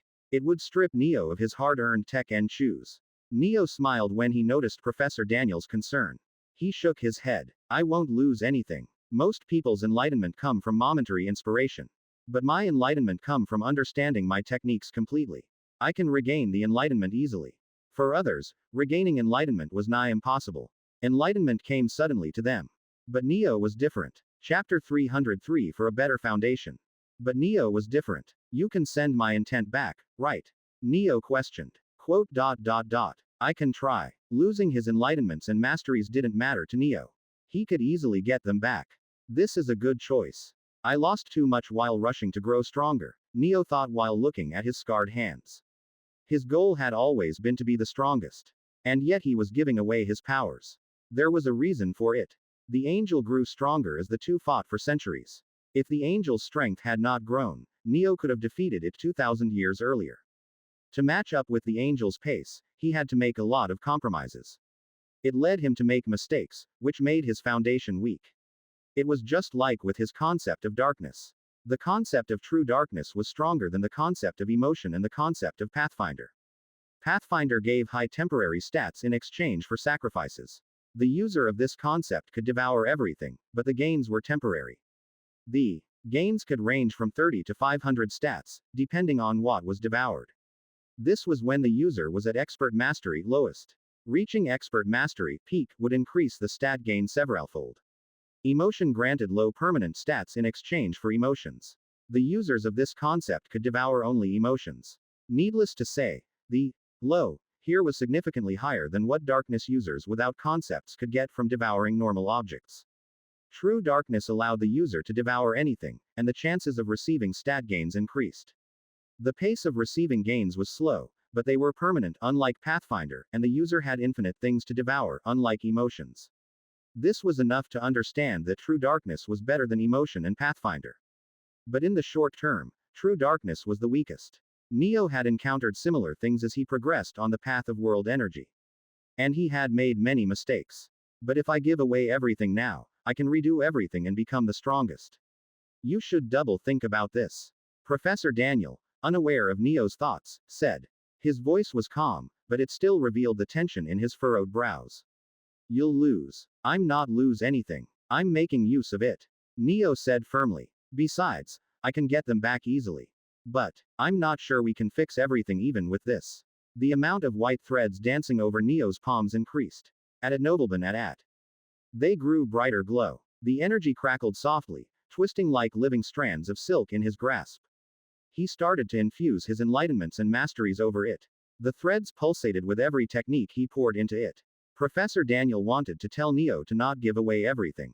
His expression worsened as he saw Neo's hard work of thousands of years disappear into the ball of intent.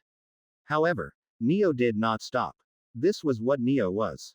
He always walked the path of his own beliefs. He hadn't grown strong because he was afraid of losing a bit of strength.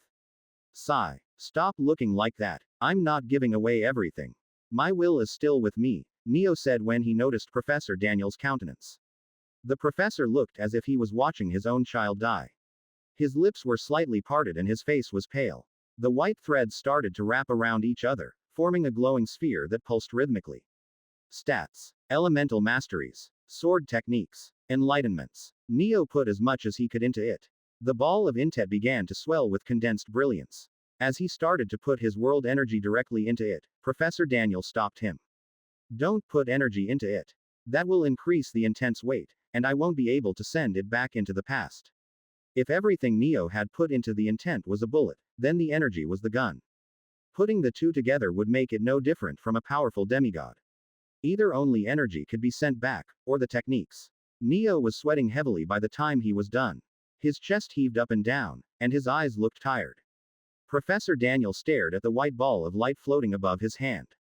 Anyone who inherits that thing will burst apart like an overcharged battery, even SSS rankers. How will someone inherit it? Professor Daniel asked, despite knowing the answer. That will happen only if they inherit my intent all at once. I've made sure that won't happen. Neo had upgraded Kane's transfer technique. The changes would allow step-by-step inheritance of techniques instead of receiving everything at once. This is it. Can you send this back? Neo asked as he looked toward the ball of intent. It contained centuries of his hard work. What he was doing now was a necessary step to create a better, stronger foundation for himself and to fix the past. He had to do this. Instead of answering, Professor Daniel hovered his palm above the ball of intent. He closed his eyes, concentrating. A faint hum filled the room as ripples of energy pulsed from the sphere. Just then, the world started to shake. The angel, bound by chains, was trying to break free. The chains rattled violently as it strained against its bindings. It was making use of the opportunity now that Neo had given away his masteries and enlightenment and weakened. Can you stop doing that? Neo asked the angel. You lying asshole. The angel shouted. Why the fuck are you acting like a melodramatic bitch? These chains haven't weakened for shit. Give away your powers properly if you're going to do it. The angel felt wronged. It had thought it could escape. But it seemed Neo was still quite strong. Listening to it, even Professor Daniel frowned, his concentration breaking momentarily. Why is it cursing so much? I don't know. Neo muttered. The angel had not picked up Neo's way of speaking after thousands of years being together. Definitely not. And you, shut up. I'll deal with you later. Neo increased the output of world energy. He transferred the energy into the hell inside him, strengthening the chains binding the angel. Will and mental strength were something that could not be transferred. With them, Neo could produce world energy without any issue.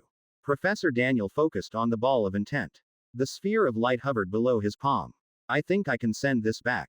However, this is the best we can do. Don't worry, I'll look over the guy who gets this and make sure he saves the child of Mana.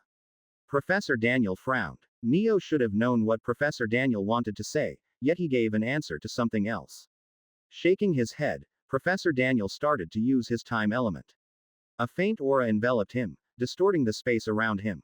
His aura grew denser, pressing down on the area as if the air itself resisted the bending of time.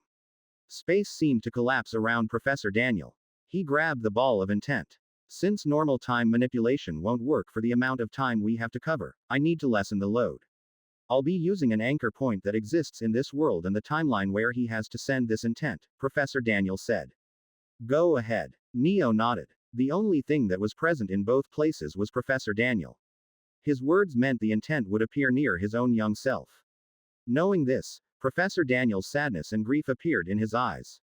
Chapter 304 Divine System. Don't be like that. This is the best for both of us, Neo said, knowing why the painful look was present in Professor Daniel's eyes. The time around the ball of intent warped.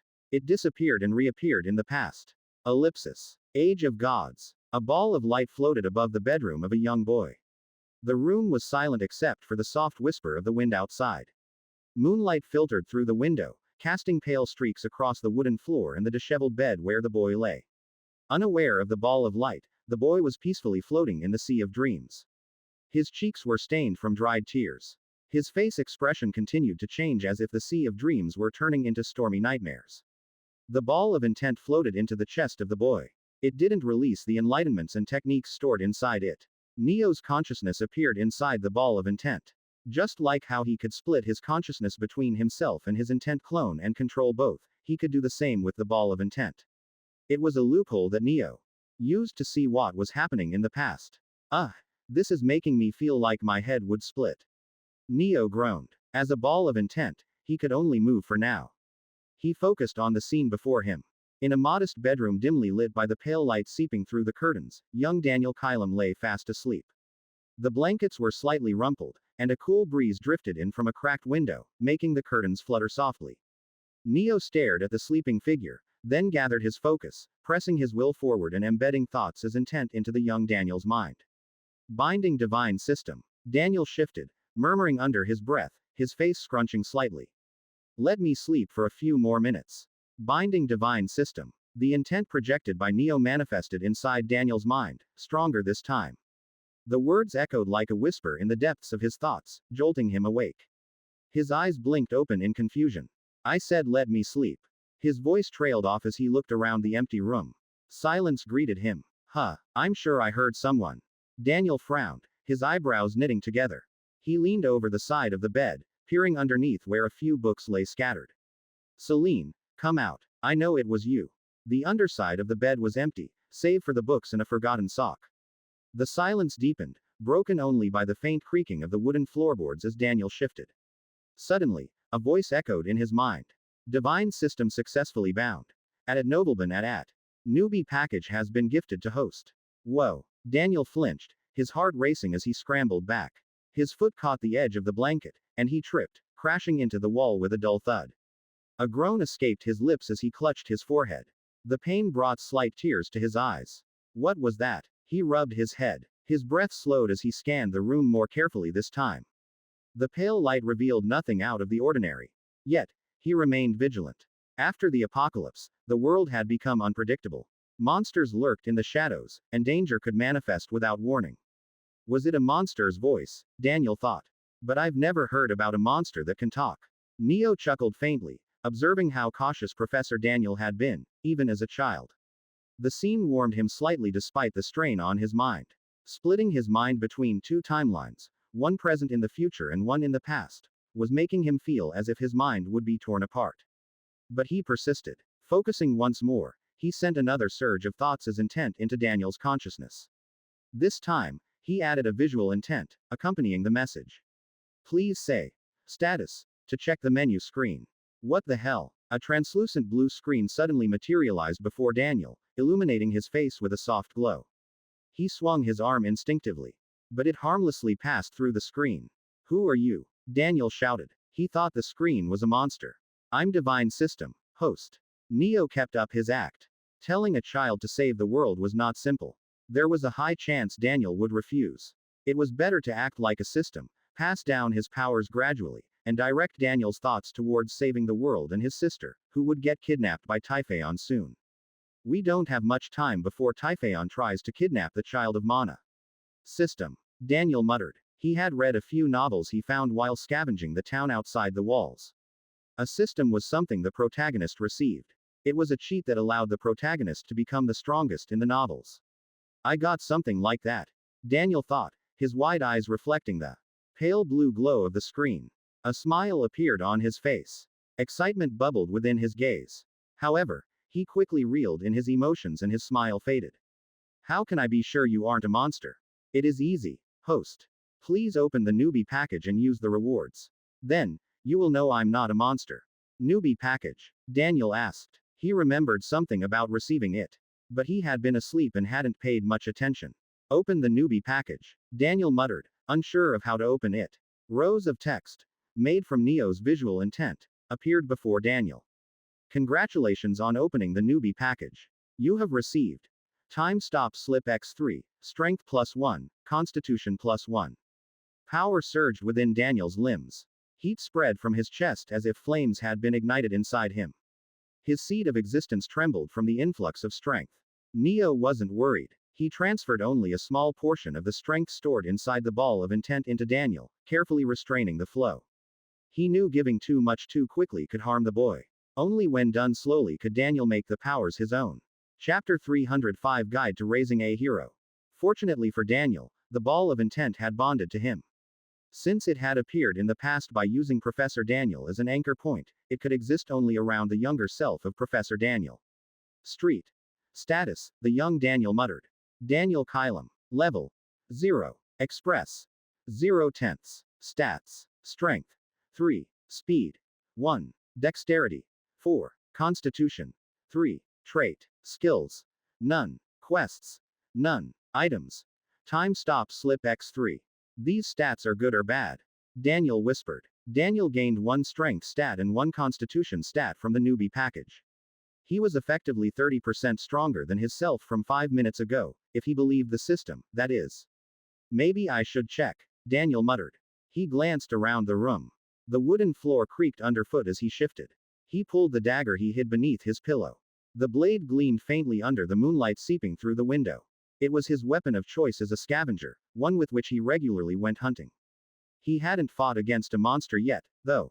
He was an unawakened human, unlike his twin sister, and she never let him fight the monsters. Here goes nothing, Daniel said under his breath, tightening his grip on the dagger. With a sharp exhale, he slashed at the wall.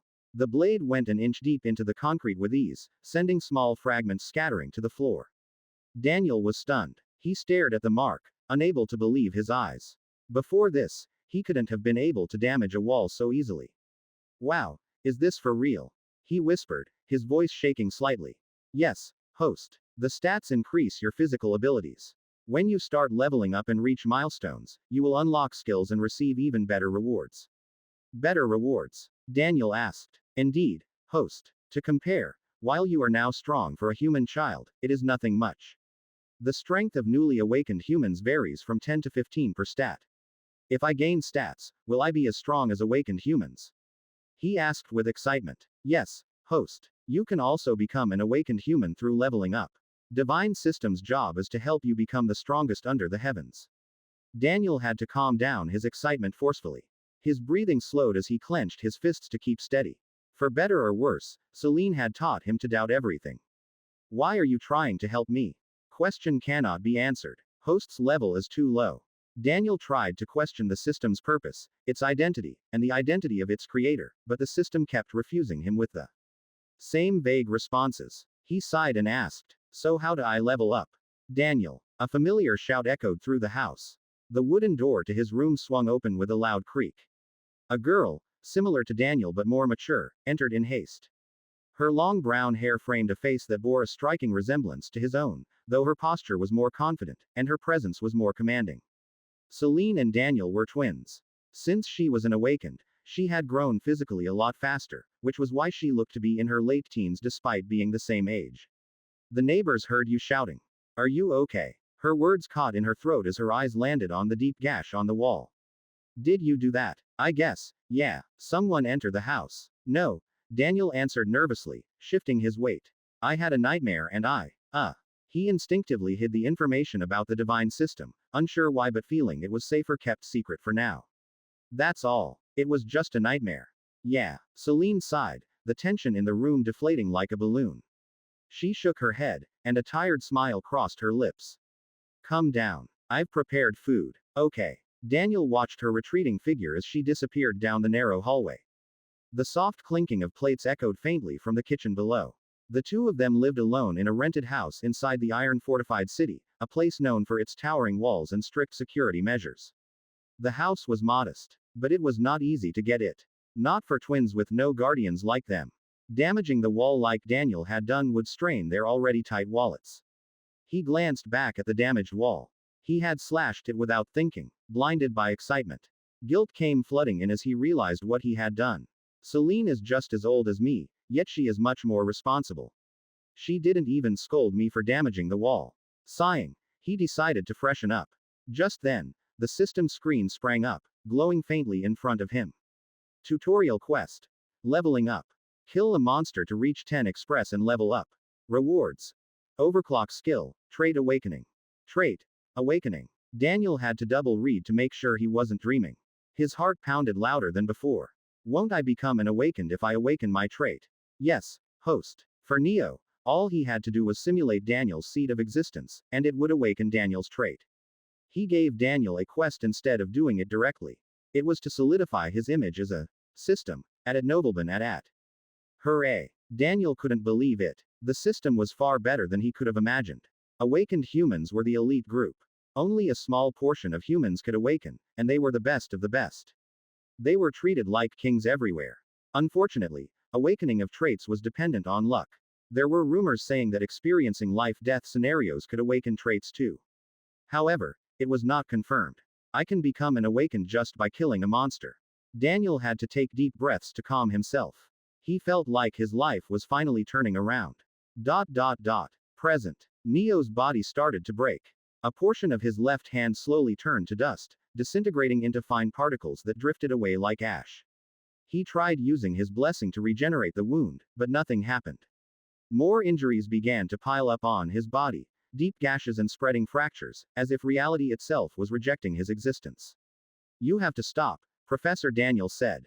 Or at least stop connecting to your intent that I've sent to the past, or you will. He didn't complete his words.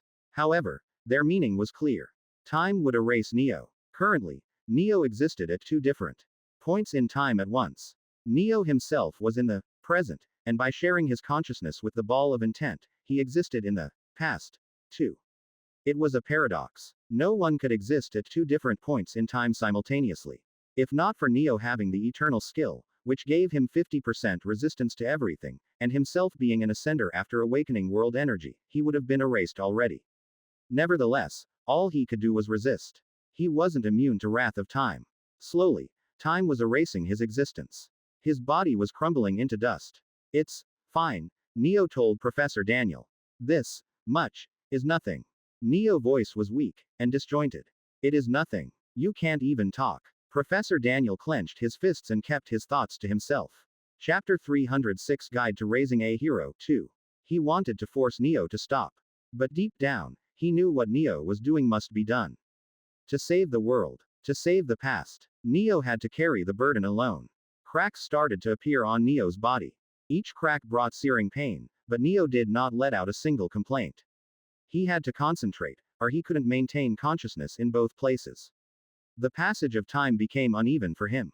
If he stopped concentrating even for a moment, while 1 second passed in the present, an hour, or even a day, could have gone by in the past. The disjointed flow of time was tearing apart Neo's existence. However, Neo refused to stop. Just a bit more, he thought, gritting his teeth. I have to make sure he saves the world. Neo clenched his jaw and increased the output of world energy, trying to strengthen his crumbling body with it. A faint, almost imperceptible light surrounded him, flickering weakly like a candle in a storm. He was giving the job of saving the world to a child. The least he could do was be there for him and guide him. Ellipsis. Age of Gods. A month had gone by since Daniel received the divine system. Contrary to his suspicions, the system was genuine. He awakened his trait thanks to it. His social status improved with his strength. From a scavenger who hunted for scraps in broken buildings, he became a hunter who protected the city by defeating the monsters outside of the gate. Why do I have such a useless trait? Daniel shouted as he ran through the street, rows of monsters following behind him. The city around him was a ruined expanse of cracked asphalt and shattered buildings. The air thick with dust and the stench of decay. Daniel Kylum. Level 5. Express 14 5,000. Stats. Strength 20. Speed 21. Dexterity 23. Constitution 20. Trait. Blessed by Time SSS rank. Skills. Overclock LV3, II/LV1, Dragon Dance/LV2. Quests. None. Items. Time Stop Slip X2, Healing Slip X3, Instant Kill Slip works on a single target below or on user's level X5. Shop. Unlocks at level 10. Daniel had been happy when he awakened an SSS rank trait. The trait sounded like it would give him some overpowered abilities. But it didn't do anything. It was a scam. A scam. Give me something better. As he shouted, more and more monsters ran behind him. Their growls echoed against the cracked walls. The shadows of their twisted forms stretched long under the broken streetlights. It didn't take long for their numbers to reach hundreds. Daniel's level had stagnated at level 5, which was why he had decided to use one of the system's precious rewards to level up en masse today. At Nobleman at. The first step was to bait hundreds of monsters, much to his dismay. One wrong step and he would become their breakfast today. Come, follow me. Daniel taunted the monsters. He led them towards a narrow street. The air grew colder as the passage narrowed, walls pressing closer. At the street's end, Daniel suddenly stopped. He turned around and looked back at the monsters. They were rushing towards him like a sea. The ground trembled with their steps, and they had a savage look in their eyes, hunger burning bright as they closed in. Just when the nearest monster was about to pounce on Daniel, he opened his mouth. Use Time Stop Slip. Time Stop Slip has been used. Host's level is 5. Time Stop Duration 5 seconds. Daniel felt like someone was squeezing his core and forcefully taking mana from it. The energy to activate these time stop slips was no joke. It was as painful as holding his breath for minutes. However, the result was worth it. The monsters stopped mid-rush. Some floated mid-air, some had their jaws snapped open. None of them could move. The time had been stopped by Daniel. It was not just the monsters. For 5 seconds, only Daniel could move in the world. Activate skill Overclock and Dragon Dance / A powerful red aura exploded out from Daniel's core, illuminating the surroundings with a crimson glow. Overclock LV3 activated. Host stats have been tripled for 5 minutes. Caution. After skill duration ends, host stats will be reduced by 50% for 1 week. For Overclock to work, Neo forcefully strengthened Daniel's seed of existence and core for a short duration. It gave Daniel a short temporary boost. However, it put a burden on his seed of existence and core, which was the reason for the debuff after the skill duration ended. Dragon Dance / LV2 activated. The world became monochrome for Daniel. He could see a path of light weaving through the throng of monsters. His body moved on its own, following the lines as he slashed. Daniel moved at such speed that he disappeared from the front of the group of monsters where he had been standing. A split second later, Daniel appeared far behind the monsters. The duration of time stop ended. The monsters could move again. They realized Daniel had disappeared. However, Before they could find him, their bodies suddenly split into thousands of pieces and they fell, dead. The scent of blood filled the air. The once threatening battlefield was now eerily silent, broken only by the soft whisper of the wind carrying the remnants of Daniel's crimson aura. LV3 Twin-tail Scorpion killed. Express +3. LV4 Blue Taurus killed. Express +4. LV5. LV. Countless screens flashed before Daniel's eyes. You have reached LV6. Free stat +1. You have reached LV7. Free stat +1. You have reached LV8. Free stat +1. You have reached LV9. Free stat +1. You have reached LV10. Free stat +3. Congratulations for reaching LV10. Express Converter has been unlocked. You can now use your Express to level up skills. Titles have been unlocked. Shop has been unlocked. Leveling up will now heal injuries and exhaustion. Daniel's smile grew brighter with each passing second. He forgot the fatigue of the battle momentarily. He punched the air despite being physical exhausted from using time stop and dragon dance slash together. Main quest has started. His eyes shone and he grinned from ear to ear. The glowing blue interface reflected in his pupils as he stared at the screen in disbelief. Finally, I'm getting a quest after so long. His voice echoed faintly through the empty road. Only the corpses were a witness to his ramblings. He hadn't received a quest since the first 3 tutorial quests. His skills had come from those early challenges. Without them, he would have died dozens of times by now. He had come to understand the true power of the skills gifted by the system. A single skill was worth more than a single level. And a new quest meant a new skill. Main quest. Calamity. Father of Anomaly, Tyon, has set his sights on your sister who is the child of Mana. A month later, his subordinates will reach your location and kidnap your sister. Protect Selene from Sovereign of Wind, Charybdis. Rewards. Level up Slip X3, Parry Skill, Level Scanner. What? Instead of happiness, the quest gave him a deep shock. Chapter 307 Main Quest. He couldn't believe his eyes. Why would someone want to kidnap my sister? Daniel had no idea who Tyon was, but he did know anomalies was a name for the dangerous types of monsters. If Tyon was called Father of Anomalies, he had to be much more dangerous. Why is someone like that targeting my sister? His joy of leveling up was replaced by newfound worry. He started to go out on longer hunts to increase his leveling pace from that day. As time ticked on, he decided to confront his sister. Do you know anything about Child of Mana? He asked her. According to the system, his sister was the Child of Mana. It sounded important. Unfortunately for Daniel, Selene did not know anything about being Child of Mana. She asked why he was asking her something like this, but he dodged the topic. A few days later, he decided to tell his sister about someone targeting her. She laughed it off, but it only made Daniel feel more unsettled. When she didn't believe him, he sought help from the leader of their city. The leader was a kind man. He was D rank, the strongest awakener in the city, and a figure of quiet authority. He had helped the siblings since they were kids. It was thanks to the leader's support that they could rent a house after their parents were lost. His office, lined with ancient maps and worn tomes, felt almost too calm for the storm Daniel felt inside. The leader agreed to protect Selene if someone attacked her. However, Daniel could see the leader had not taken his words seriously either. The brief nod and reassuring words felt hollow, as if dismissing his fears as overreaction. I should try to hire guards from the outside. Daniel tried to hire a mercenary. He needed money for it. Money he didn't have. After the apocalypse, consumable and luxurious goods had become currency. Society had reverted to a barter system. The old world's wealth was meaningless now. Daniel had nothing to pay the mercenary. He had hunted quite a lot of monsters during the past weeks. The fangs and claws he had collected gleamed faintly in his pack, but they were hardly enough. With it, he could hire one C-rank awakener at best. And that might not be enough to keep his sister safe. System. Is there a way for me to get stronger fast? Leveling up. I would do that if I had Express. I've been killing monsters non-stop since the last 2 weeks, but I can't even reach level 20. Daniel shouted at the system. His anger persisted for hours before he felt fear taking over. System, can you please give me skills? Even a good quest would work, he begged. Even though he knew only a little about Tyon, Daniel understood enough to know he couldn't protect his sister from Tyon and his subordinates. He was weak. Damn it. Damn it. Until the main quest arrived, he had been on cloud 9. He thought his life was finally taking a turn for the better. The system was an opportunity for him to stand above others, to rise. But all of it had been an illusion. Selene, let's run away, he told his sister one day before Typhon's subordinates were supposed to arrive. His eyes were bloodshot, and his body was trembling with suppressed fear.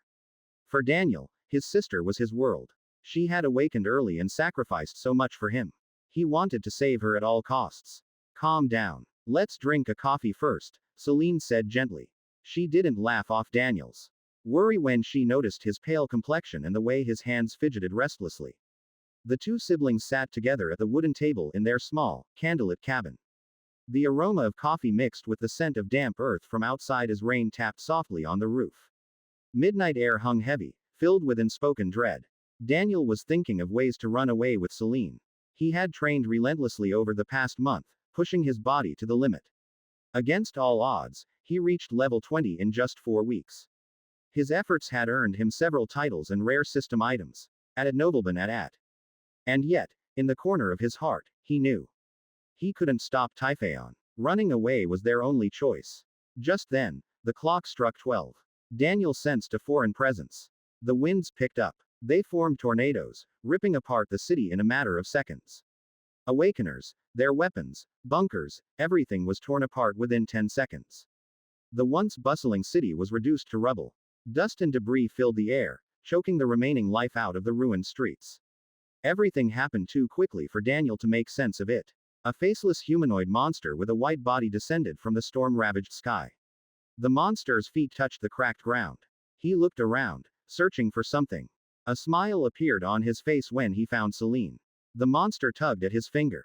The winds howled louder. They picked up Selene, who was injured and had lost consciousness, and brought her toward the humanoid monster. Street. Op. Someone's alive. Charybdis, the sovereign of winds, was amused when he heard Daniel's weak voice echo. He had used enough strength to kill everyone except the child of Mana. I didn't think there would be a C rank awakener in such a backward region. Under Charybdis' amused and surprised gaze, Daniel rose, using his sword as support. Blood dripped from his wounds, staining the cracked earth beneath him. Give my sister back. Charybdis didn't hurry to take the child of Mana back to Typhon. He watched Daniel with interest, looking forward to seeing what he would do. Use the healing slip. Healing slip used. A gentle power burst forth from within Daniel. It enveloped his body, glowing faintly against the storm-darkened sky. His injuries started to heal as warmth spread through his body. The cost of the power made Daniel feel as if someone was squeezing the mana out of his core. That's a powerful healing ability for a C-rank awakener. What is your trait? I said. Daniel ignored Charybdis' question and dashed toward him. Give my sister back. Charybdis flicked his finger, and an air bullet shot out. The compressed wind pierced Daniel's abdomen before he could react, leaving a giant hole in his stomach. Daniel froze. He looked down, noticing the gaping wound where his flesh had once been. Blood soaked his torn clothes and pooled on the shattered ground. Can you heal from that? Charybdis asked in amusement. Slowly, life disappeared from Daniel's eyes.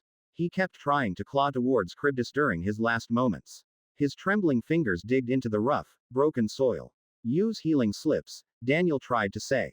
His lungs had been destroyed. The pain made him unable to speak physically or mentally. He could only struggle, trying to gather his thoughts. I need to think. Use healing. He didn't have much time left. His vision blurred, and his pulse slowed to a whisper. At the last second, a glowing screen appeared before Daniel's eyes. Host's health has fallen dangerously low. Would you like to use a healing slip? Chapter 308 Emergency Main Quest. Y.S. A healing power, much stronger than before, burst forth from within Daniel. A radiant golden energy surged through his body. His heart regrew, followed by lungs, organs, muscles, and skin. Each cell knitted back together with glowing threads of light. Activate Overclock. Overclock LV7 activated. Host stats will be enhanced by 7 times for 20 minutes. Charybdis' surprise only increased when a red aura materialized around Daniel, crackling with raw, unstable energy. Daniel returned his sword to its sheath. The world seemed to slow as he drew the blade in a single, fluid motion. The steel sliced through the air cleanly. The blade landed on Charybdis' body and it shattered. The fragments scattered like shards of glass, unable to break through the defenses of the Sovereign of Winds. A barrier of wind rippled where the strike had landed, completely unscathed. Daniel was stunned. Yet, he quickly regained his calm. He used the momentum of the slash to spin on his foot. He twisted, aiming to land a kick on Charybdis, but his body failed him. His strength gave out, and he collapsed headfirst into the dirt. What? No matter what Daniel did, he couldn't move. The weight of exhaustion pressed down on his body like chains, pinning him to the ground. His eyes started to droop. Don't fall asleep here. Not now. Having used 2 healing slips, overclock, and the II slash, all of which drained energy from his core, he had emptied himself completely. He couldn't move anymore. His trembling fingers twitched feebly, and his breathing slowed. Oya, exhausted already. Charybdis grinned. Seems like you were using some kind of forbidden incantation to heal yourself, and now it backfired on you. The Sovereign of Winds lost interest in Daniel. Self-destructive Abelites were nothing special. He was about to stomp Daniel's head into a pulp. But he stopped when he felt a chill crawl up his spine. An intense sense of bloodlust was locked on Charybdis, thick enough to make the air feel heavy. The Sovereign swiftly looked around, searching for the source of the bloodlust. The bloodlust was enough to make Charybdis tremble. Clearly, its owner could defeat him easily. Is it an SSS rank awakener? Kronos. What is he doing here? He must be after Child of Mana too. When he failed to find the source of bloodlust, he swiftly ran away before whoever was radiating the bloodlust could kill Charybdis. Stow. Daniel could only look at the monster as it took away his sister. Main quest failed. Moments later, Daniel lost consciousness. Neo, who had been the source of the bloodlust, could only sigh. He could have taken over Daniel's body to rescue Selene, but he did not do it. The ball of intent had techniques but no energy source to use them. Neo would have been forced to use Daniel's mana. The strain would have killed Daniel before Neo could use even one technique. Even if Neo killed Charybdis at cost of Daniel's life, it would have been useless. Tyon would keep sending more monsters if Charybdis failed today. In other words, Neo had always known the Child of Mana would be kidnapped today. And they had no way to stop it.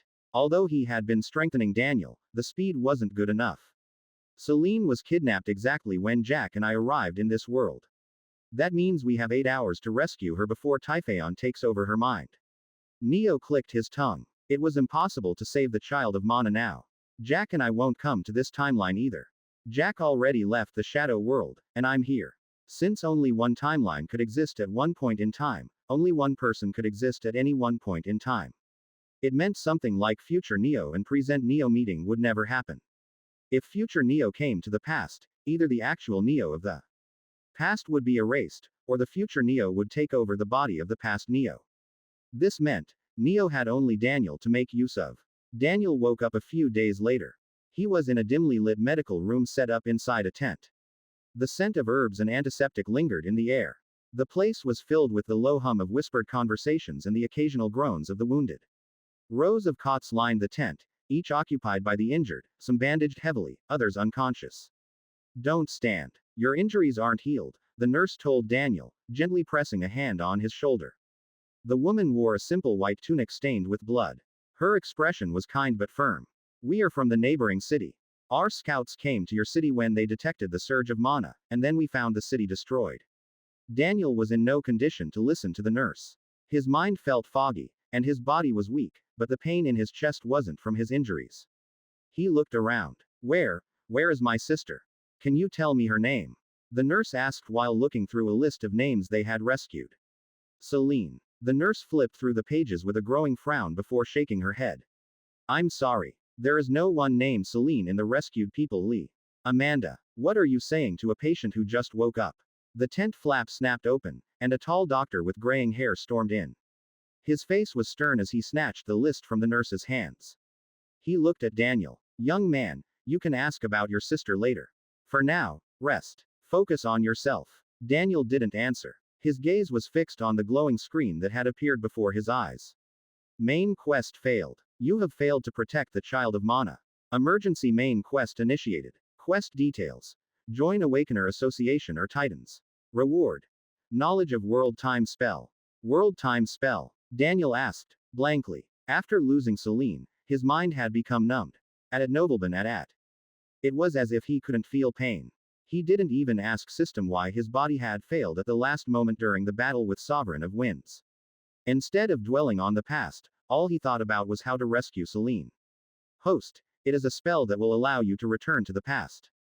Daniel's mind churned. Only special awakeners could join the Awakener Association and Titans. You either had to have a powerful trait or be at least B rank. I need to grow stronger quickly.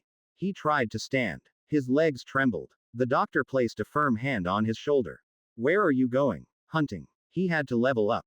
The system's reward meant Daniel couldn't save his sister anymore. It hinted he had to go back to the past to do that. Daniel wouldn't accept such a solution. No. The doctor's voice was firm. When Daniel tried to move despite the doctor's dismissal, the doctor spoke harshly. Young man, I know you must be feeling bad, but if you fight monsters in your current condition, you'll die. Then I'll just die. The doctor frowned when he noticed the empty look in Daniel's eyes. It was clear Daniel was in a dangerous state of mind.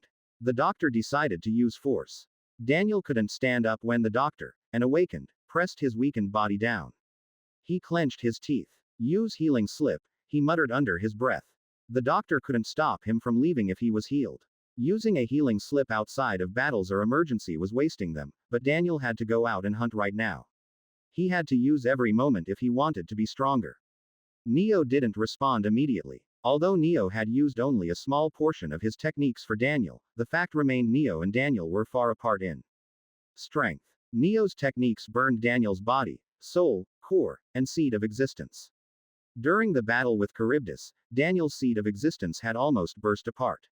If Daniel didn't grow slowly, he wouldn't have time to adjust to Neo's powers, and it would cause his death due to being unable to handle the power. I said use the healing slip.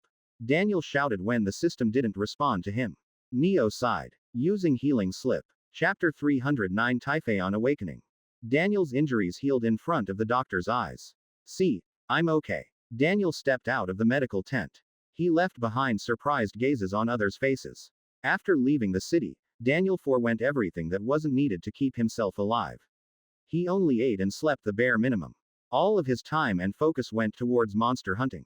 His fame in the city increased as he hunted more, stronger monsters. Rumors spread of a lone hunter like wildfire. As much as he wanted to rush out and save Selene, he understood he had to grow stronger first. He couldn't defeat Tyon alone either. He needed more awakeners to support him. I need to join an organization, and get their support. Time passed. Daniel became known as the Anomaly Hunter, after having successfully taken down 3 anomalies. He was approached by Titans and the Awakener Association. Before he could make a choice, a voice echoed in his head. Daniel. It was Selene's voice. Familiar, broken, trembling. Help. Help me, please. I'm alone here. It hurts. Daniel nearly lost control of his emotions. He would have left for the savage expanse that very moment if not for the system's cold voice dousing water over his head. Intrusion of highly dangerous entity detected. Alert. Alert. Deploying system defenses. Blocking all foreign mental interferences. Why did you do that? It was my sister. Host. It was not your sister. The voice might be hers, but do you really think Tyon, the father of anomalies, will let her talk to you? It was Tyon who spoke to you. Neo's voice remained calm and emotionless. He explained what Tyon had planned. Tyon wanted to start a war between awakeners, using the energy from their clash to awaken himself fully. If you know all this, then what is happening to my sister? Daniel questioned. Neo didn't answer. Tell me. Neo remained silent. Tell me. Daniel roared. A notification glowed before him. The reward for the emergency main quest is World Time Spell. In other worlds, his sister was dead. The knowledge pressed on his chest like an unbearable weight. The only way to save her was to go back in time. That's what the system was telling him. Daniel ignored system's warning. He would save his sister. He joined the Titans, explaining his plan to save his sister, a child of Mana, but he had withheld the truth, Typhon's awakening. He feared the Titans would refuse to help if they knew the full extent of the danger. I would rather let the world be destroyed if I can save my sister. It was borderline madness, yet he clung to that resolve. Neo had severed Typhon's mental link with Daniel. Without it, Typhon couldn't force a status screen to appear for Daniel to prove his sister, a child of Mana, had been kidnapped and was pleading for salvation. In Neo's timeline, Daniel had shown Ares his status screen. However, nothing similar had occurred in this turn. Daniel suspected the Titans wouldn't help because he couldn't prove she was a child of Mana. We will save the child of Mana, Kronos declared, much to Daniel's surprise. What? Daniel's voice trembled with disbelief. You'll help save my sister. But I can't prove she's the child of Mana. I trust you. The words struck Daniel harder than he expected. He wasn't a child anymore, too old to believe in blind faith. At nobleman at. Kronos must have his reasons. Yet, the only explanation Daniel received from Kronos was, my intuition tells me to. The relationship between the Awakener Association and the Titans deteriorated further. The Awakener Association refused to aid in saving Daniel's sister. They wanted to stop the Titans from doing the same, but the Titans stood by Daniel. Small skirmishes erupted between the two factions. Host, this will allow Tyon to awaken. The system's words formed coldly, clinically in Daniel's vision. Daniel ignored it. Neo, watching from the sidelines, had his hands shackled. As much as he wanted to intervene, doing so would risk Daniel's life, and without Daniel, Neo couldn't save the world. Host, at least start the construction of the world time spell. Daniel agreed to build the world time spell. He showed the magic circle diagram to Kronos. Kronos was surprised. The spell Daniel gave him was the exact spell he was planning to build himself, but complete. His eyes narrowed. A glint of suspicion flashed in their green depths. Where did you get this from? Kronos asked. Daniel dodged the question. Surprisingly, Kronos didn't pursue it anymore when he noticed Daniel's reluctance. Kronos ordered the construction of the spell. Since the spell's diagram was already complete, it was supposed to take only 10 to 15 years to inscribe it on Earth. Time was needed to collect mana-conducting metals for the magic circle and make the magic circle durable. The task required the combined efforts of thousands of skilled craftsmen and mages working tirelessly. 15 years was quite less than Neo's turn. It had taken them 40 years to build the world time spell previously. 4 months later, Tyon woke up. The skies darkened as an unnatural storm gathered over the horizon, crackling with dark lightning. The Father of Anomalies had collected enough energy. Titans and the Awakener Association had to put aside their differences and join hands. Their alliance couldn't do much. Tyon took only 3 weeks to conquer Russia and China. Smoke choked the air as entire cities were reduced to rubble. Over 60% of the population living in those countries were wiped out. The rest were transformed into monsters by Tyon. Emma, Rhea, Persis, Athena, and countless more high-ranking Awakeners were dead. The battlefields were littered with broken weapons and blood-soaked corpses. Tyon was overwhelmingly strong. More would have died if not for Kronos and Gaia leaving their stations to protect civilians. However, after Gaia stopped her continuous synchronization with the world core, countless natural disasters hit every place in the world. Tsunamis drowning coastal cities, earthquakes splitting the earth, and hurricanes tearing through the skies. It seemed the end of the world was near. Ash filled the sky, and hope seemed all but lost. Suddenly, Tyon stopped its assault. The Father of Anomalies declared he would let humans live if they served him as their king. Chapter 310 Advantage of Information. His voice echoed through the mind of all humans.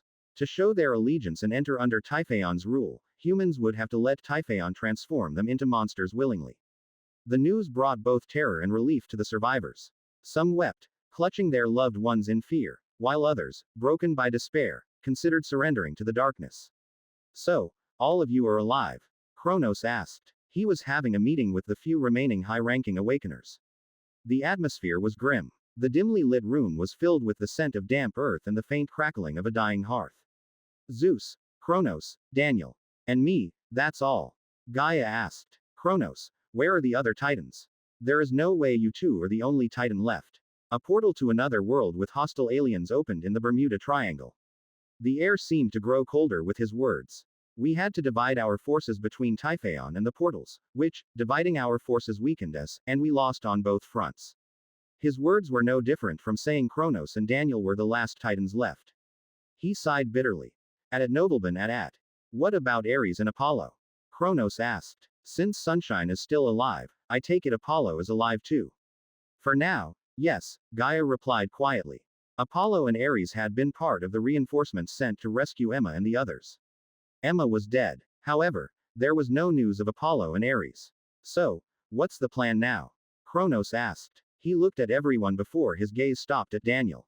Daniel was in tatters. His clothes were torn, and his face bore the marks of dried tears. He had an unfocused look in his eyes. While fighting Typhon's minions, he had come to realize something terrifying. The monsters knew too much about awakeners, their powers, weaknesses, and even effective counters. It was why Typhon's army had overwhelmed them so easily. They had an overwhelming advantage of information. Information. It was the domain the child of Mana. Clearly, Typhon had extracted the information from Selene, the child of Mana. It meant Daniel's sister was dead. The system had been telling him the truth. The truth Daniel had been trying to ignore for years had become too heavy to ignore. He had caused the world's end for a pointless rescue mission. It's not your fault, Zeus suddenly said. His voice was calm yet it carried the weight. He stared at Daniel with a calm, powerful gaze. By now, all of the Awakeners understood Typhon had woken up by collecting energy that was released from their battles. The devastation around them was proof enough. But I hid the information from you all, that Typhon was collecting energy. Daniel's voice trembled. His eyes were filled with guilt. Zeus shook his head firmly. I'll say it again. It's not your fault. Typhon could collect energy from the air and from the earth too. Even if you had warned us and we didn't fight, he would have woken up a few years later. Zeus closed his eyes as he added. The fault is ours, for not being strong enough to protect the younger generation. His words made Kronos look away, his jaw tightening as he clenched his fists. Gaia bit her lips. Her emerald eyes were misty with sorrow. None of the three present in the room blamed Daniel for what he did. They knew the pain of losing someone close. They understood why Daniel had made his choices. The one they blamed was themselves, for not being strong enough to stop this catastrophe. Suddenly, Kronos broke the silence. There is a way, he said. He looked directly at Daniel. The world time spell. It's barely 40% done, but if we can use it, we can go back to the past and change everything again. Daniel's breath caught. Hope flickered in his eyes, but doubt lingered. Are you sure it will work? Gaia asked cautiously. I am. Kronos nodded without hesitation. And if we fail, it won't be worse than what is happening right now. Kronos' lips curled into a grim, weary smile. For the first time in weeks, Gaia chuckled softly, though the sound was tinged with bitterness. Fine. We'll help you complete the spell. Without another word, Kronos, Gaia, and Zeus divided the job among themselves. The original spell sends people back 30 to 50 years. We need to go back only 8 years to the past to stop Typhon. I will remake a new world spell diagram using the original as a base and decrease its performance. Since we decreased the performance, it will decrease the spell's complexity and decrease the chances of its failure too. A simpler spell will take less time and resources to be inscribed on the earth, Kronos said. I will connect the spell to the world core for the energy supply, Gaia said. I will take care of inscribing the spell onto the earth, Zeus spoke up. Kronos, instead of sending me the complete spell diagram, keep sending me the parts of the magic circle whenever you complete a part. It will save us time. What about the materials? We need mana conducting materials. Where will you get enough mana materials to cover the earth? Kronos questioned. I have my ways. A heavy silence followed. Kronos stared at Zeus. He seemed to have understood what Zeus was planning. Most of the monsters now were once human, Kronos said. You don't need to dirty your hands. I will do it, Zeus replied. Zeus left. Daniel watched in confusion. He didn't understand what they were talking about, nor was he in the condition to understand. His thoughts were in shambles. Yet, he still spoke up. I will help too. No, you won't, Kronos said firmly. With a snap of his fingers, a green energy bullet shot from his hand and struck Daniel, freezing him in time. The world seemed to halt for Daniel. He could think, he could feel the passing moments, but he couldn't move, speak, or even age. He had been trapped in a stasis time prison by Kronos. Why did you do that? Gaia asked with narrowed eyes. We need to protect him, Kronos replied. Gaia tilted her head. Kronos noticed her confusion and explained. If we can complete the spell, we need to choose who to send to the past. The natural choice is me since I have high time mastery and resistance. But I can't survive a regression of 8 years. I'm not strong enough, he admitted. Chapter 311 Last Hope. So we will send the kid to the past. I don't think he can survive the strain of time travel if you can't either. Believe me, he can. His trait increases his resistance to time deaths. Daniel was able to hear them. But he couldn't do anything. Gaia, after hearing Kronos, looked at Daniel with a solemn expression. Good luck, kid, and sorry. You are the last hope of our world. She left the room along with Kronos. Left alone, Daniel could do nothing but curse himself for his past mistakes. If only he had done better. If only he had not been selfish. System, can you remove the time prison? Negative. Host, Neo could destroy the time prison. However, he didn't. Right now, Daniel was in a dangerous state of mind. If he was allowed to fight, there was a chance he could self-destruct. While Daniel was being protected against his will, Kronos, Gaia, and Zeus did their parts elsewhere in the battle-ravaged world. Kronos designed a new, weaker version of the world time spell. Gaia prepared to connect the world core with the magic circle as soon as it was completed. Zeus slaughtered monsters. Everywhere he went, only rivers of blood and corpses were left behind. He used the blood of monsters to build the magic circle. All monsters could use mana. Their mana-rich blood served as an excellent conductor for the spell. He was exhausted, fighting day and night. His breaths were ragged. Yet, he neither complained nor stopped. Lightning danced along his broken skin, forcing his body to keep moving. The monsters, under Typhon's control, fought him without caring for their lives. They threw themselves into Zeus' path happily. When Typhon transformed them, he ensured they would obey his commands with no hesitation. The two sides clashed endlessly. Zeus's body broke and broke and broke. But he didn't care. He continued to move ahead. He fought like a mindless slaughterer. Humans, monsters, aliens. He crushed anyone who stood in his path. He had no intention of falling before he completed his task. The rivers of blood left behind by Zeus slowly connected, forming magic circles. The runes sparked with unstable energy. Kronos' expression was grim. He had expected Zeus to do this, but it was surprising, and despairing, nonetheless. Wouldn't a magic circle made from blood have less durability? Anyone can stop just one river of blood and the spell would fail, Gaia asked Kronos when they met a few days later. It's fine. I've added fake parts to the magic circle. Typhon won't know what to destroy. He can just destroy everything, she countered. He can't. As if on cue, a second sun appeared in the sky. Its range increased, shining over the entire world. The air grew thick with the scent of burning ozone and the distant cries of combat. The sun shot powerful waves of holy energy, attacking the monsters everywhere. Apollo. Gaia's eyes widened. He was alive. Yes. He is engaging them right now and buying time for us. They hadn't told Apollo about the plan. Only yesterday, Apollo had suddenly called Kronos and told him they were ready to help. He must have known what we were going to do with his trait of future visions, Kronos said, his gaze fixed on the radiant sun above. Where was he until now? Gaia asked with furrowed brows. Hiding and gathering strength. Gathering strength. Apollo isn't the only one who was buying time for us. While Apollo was igniting his life to serve as fuel for sunshine, Ares was fighting the three sovereigns of Typhon. At the same time, an unknown awakener, capable of manipulating seas, appeared on the coast of Russia. The icy winds howled as he lifted a part of the Arctic Ocean, and submerged half of Russia with the freezing waters. Typhon's territory was attacked by sea, air, and land. While Ares, Apollo, and the unknown awakener capable of manipulating seas kept Typhon busy, Zeus was inscribing the spell on Earth. The 7-Day War. For 7 days, the world witnessed countless clashes of behemoths. The sky burned crimson with holy energy. By the end, Apollo had burnt his body and life away.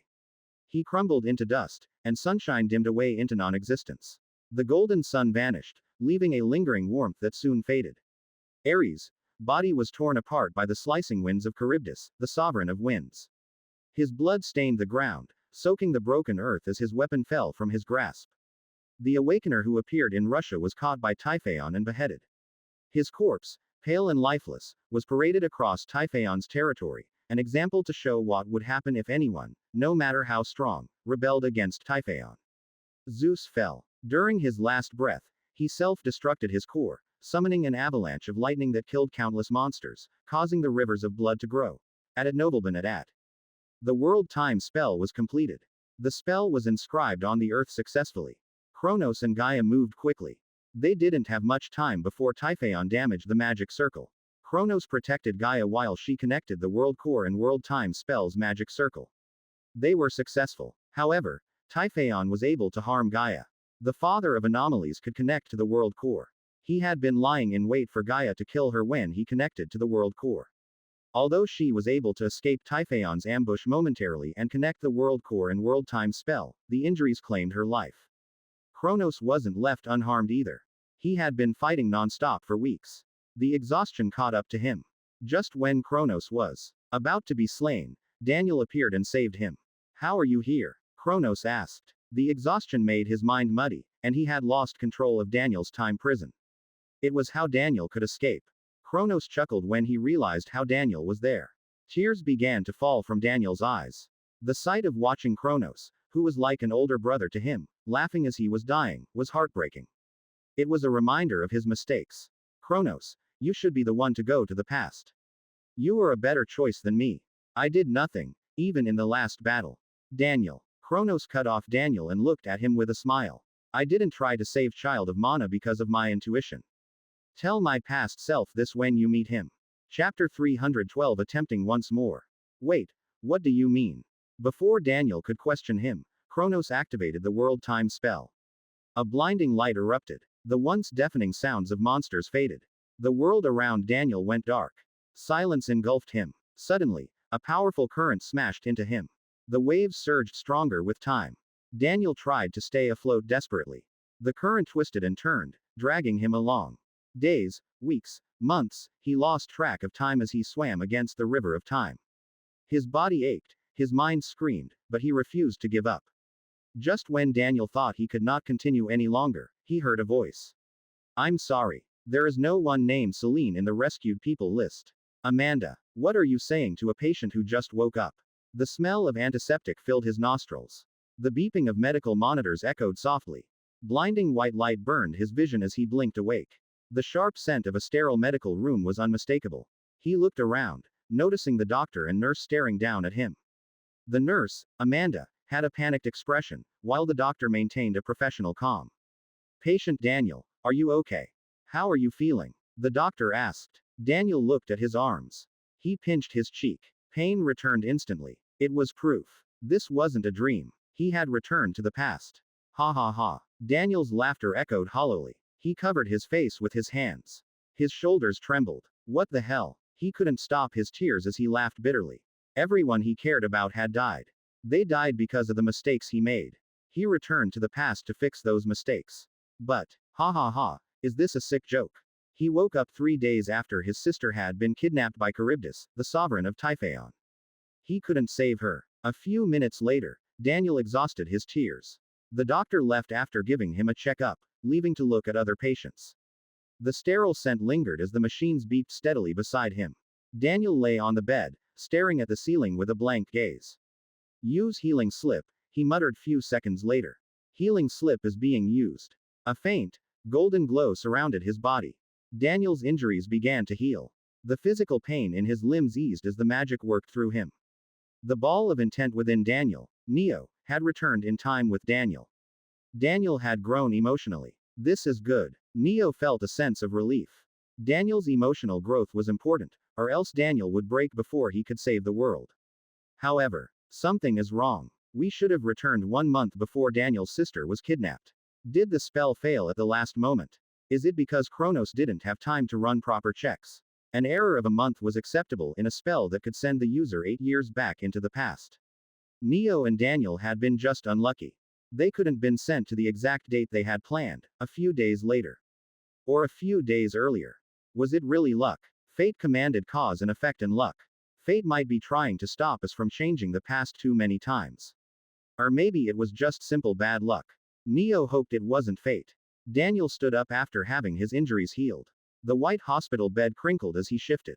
The nurse nearby was about to stop him until she noticed his wounds had completely closed, leaving only faint scars where the injuries once were. Thank you, he said to the nurse, his voice steady yet distant, before leaving the room. The hallway outside was brightly lit, the polished floors reflecting his determined stride. Daniel's plan was simple. He would meet up with Kronos and reveal what had happened in the past.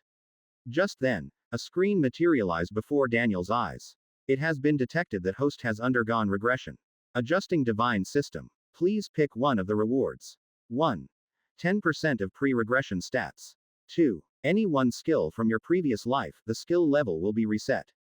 3. Any one system item. Daniel's seed of existence had grown stronger after the ordeals of previous attempt. It allowed Neo to pass down his techniques and stats more generously than he normally could.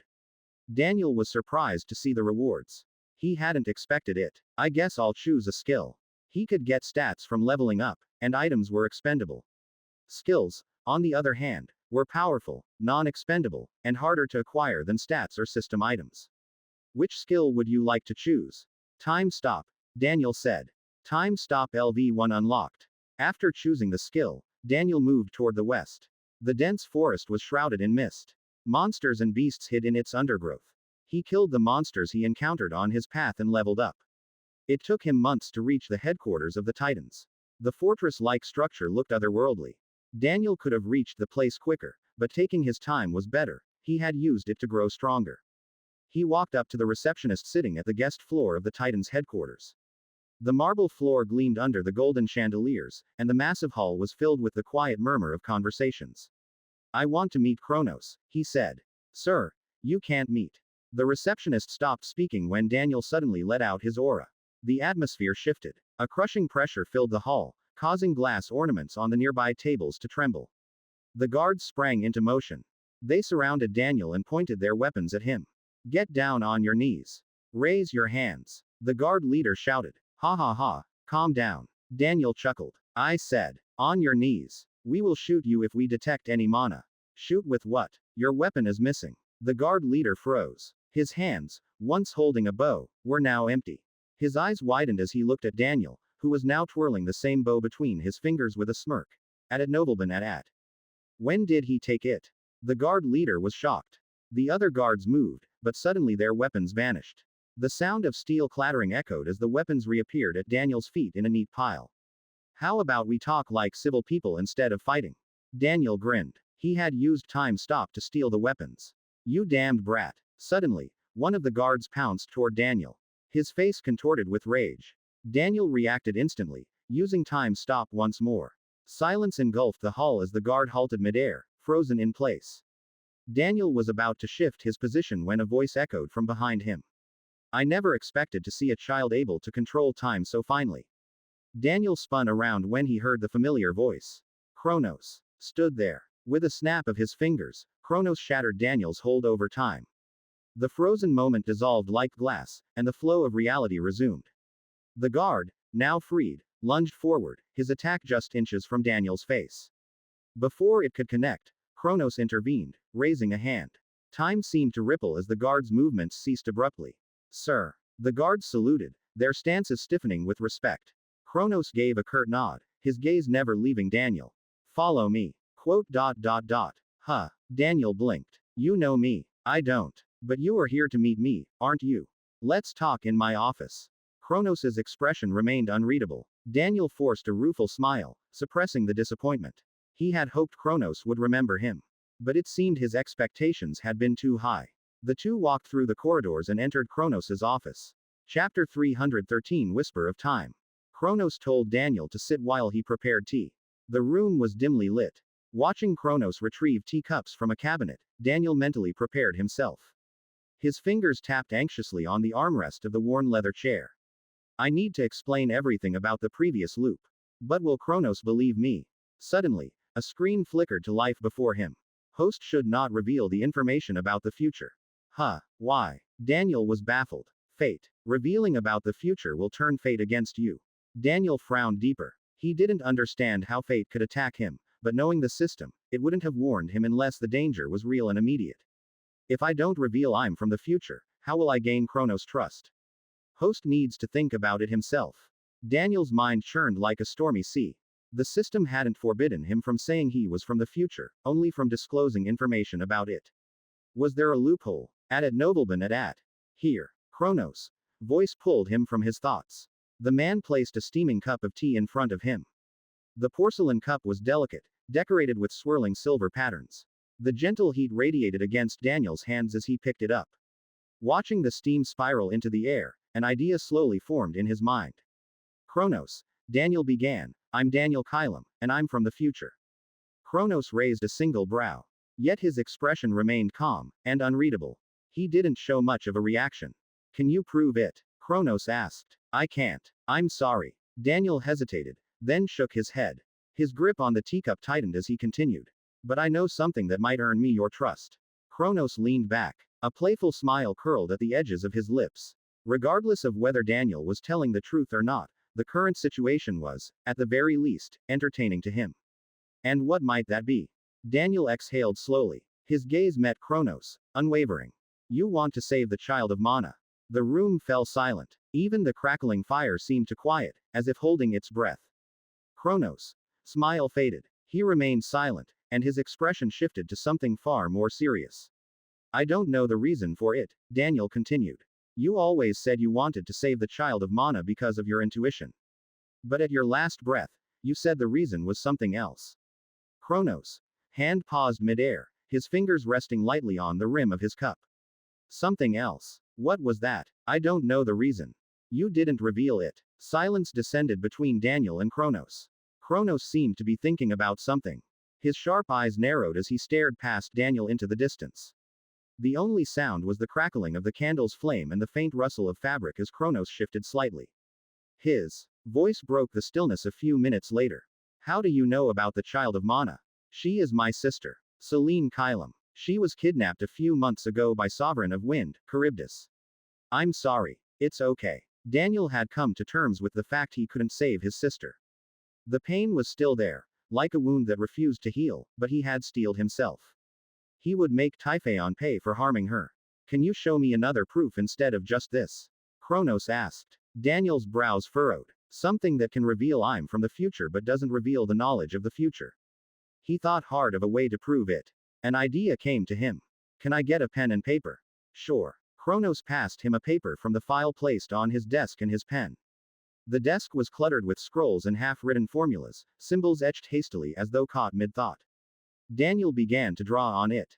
Kronos leaned closer. His expression was neutral until recognition dawned on his face. The drawing seemed to be something akin to a magic circle, but its intricacy far surpassed the crude sketches scattered on Kronos' desk. His eyes widened a few seconds later. That's the world time spell I'm creating, Kronos said. But my spell is only in prototype stages, whereas yours is complete. Daniel smiled faintly. The face Kronos was making was worth the effort. The world time spell had been given to Daniel by the system. He had used it during his last confrontation.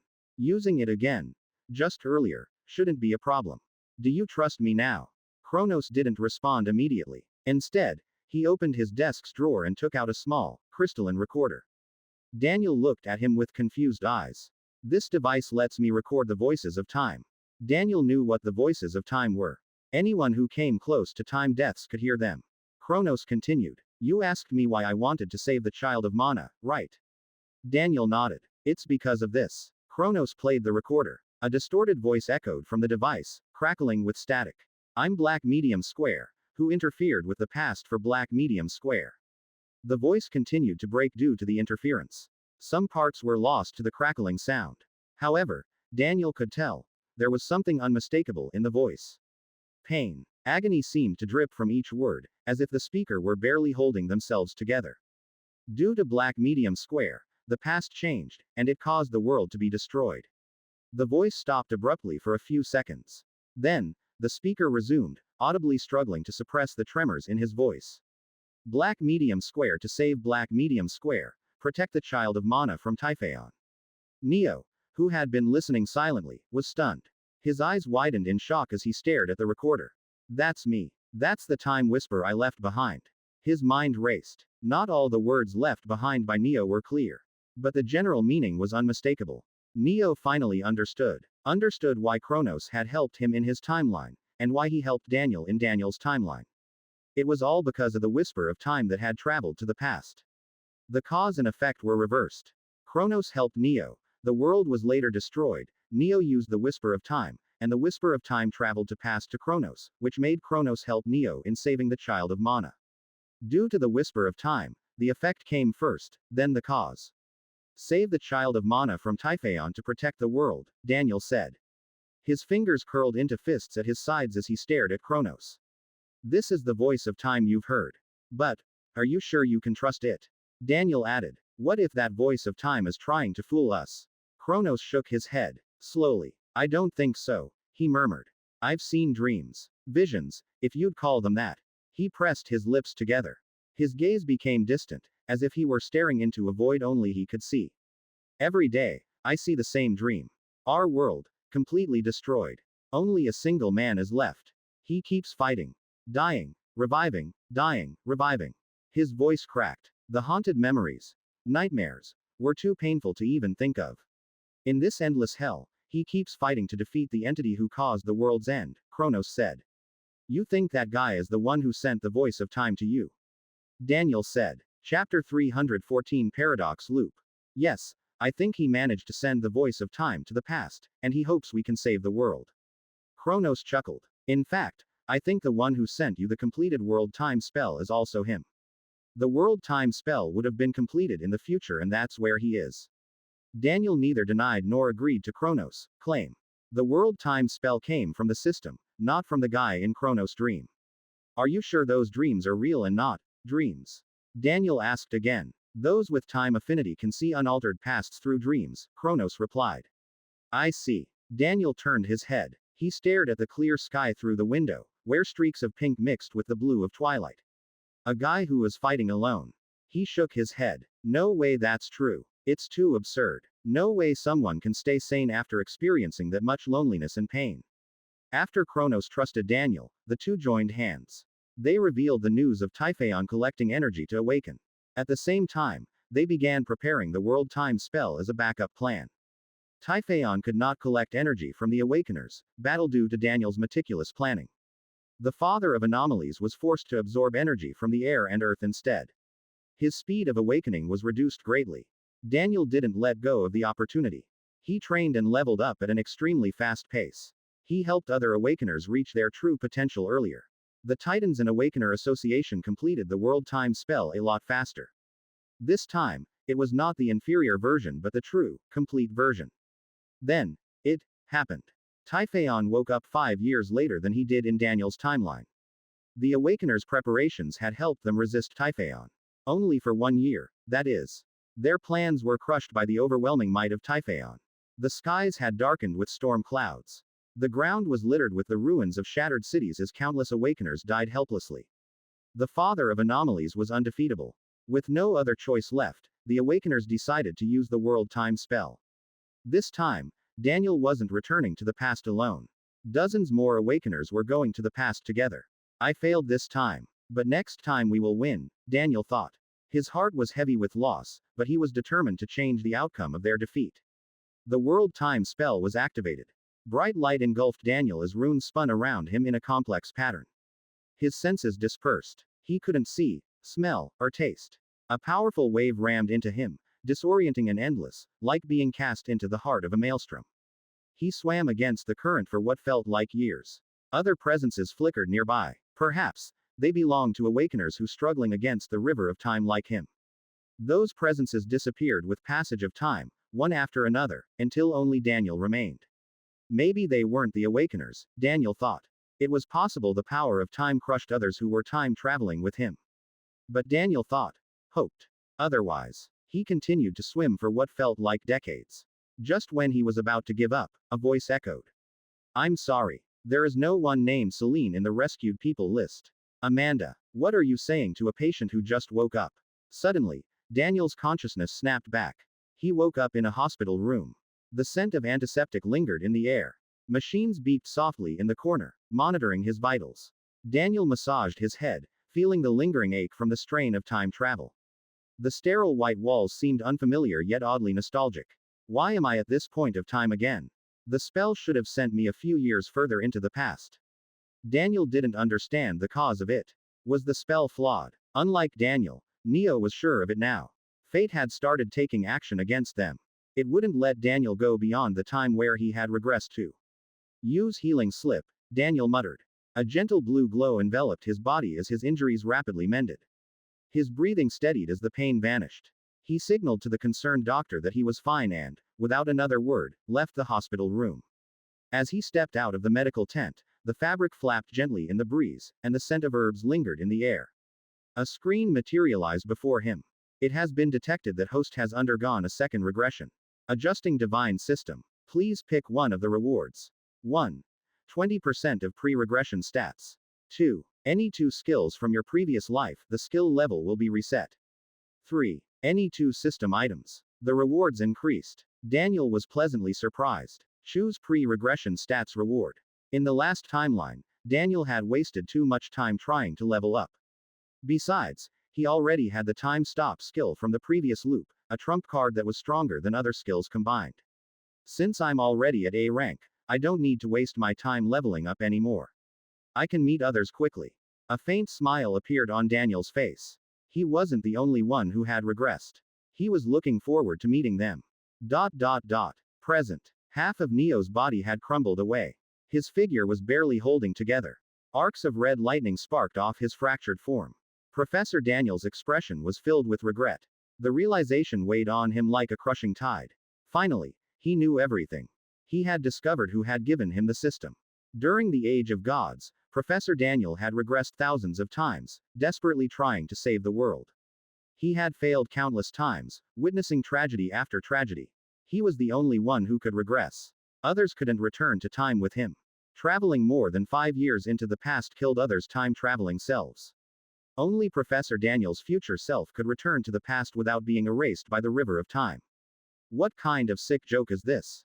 Daniel's voice echoed hollowly in the desolate silence. He knew what would happen from this point onward in the Age of Gods. At nobleman at. He had experienced it himself, over and over. However, he couldn't tell Neo the truth. It would create a bigger paradox than the one they had created already. It was you who remained with me all those years, his voice broke as he spoke. Professor Daniel had gone insane after regressing countless times. He had cried, raged. He had indulged in carnal desires, he had turned into a villain and helped with the destruction of the world. The divine system remained with him through everything. The system had become his mental support. It was because of the system that Daniel always regressed by using the world time spell. It was at the system's urging that he didn't forsake the world. Although he hated it, he wanted to save the world. Damn it. Damn it. Professor Daniel clenched his fists. The knuckles turned white. Tears streaked down his face. He recalled the end of the divine system. It would happen again. Just like how the divine system had burned everything to support Professor Daniel, Neo was burning his essence to support the young Daniel. It was a loop. A tragedy. Yet, Professor Daniel couldn't stop Neo. Stopping Neo was no different from letting the world end. All Professor Daniel could do was watch as Neo was erased by time for creating a massive paradox. A paradox that would save the past, present and future. A paradox that would kill him. Suddenly, Professor Daniel heard an ear-piercing voice. At Dosa Black Medium Square. The voice of the angel was unrecognizable to Professor Daniel. It gave him a massive migraine. He felt as if his skull might crack under the pressure. What are you doing? Professor Daniel asked the angel. The angel frowned. It had tried to speak normally. However, its voice, filled with corruption, had turned into a mind attack. After conversing with Neo normally for ages, the angel had forgotten its voice was an attack in itself. Neo was the weird one for being able to understand it and talk with it without being corrupted. The angel understood it couldn't talk with Professor Daniel. It shouted at Neo. Wake up, you fucking bitch. Its voice echoed through the desolate world. If you are going to die, die alone. Why are you pulling me down with you? Chapter 315 Becoming a Godslayer. The angel understood that if Neo managed to save the world, the present would change.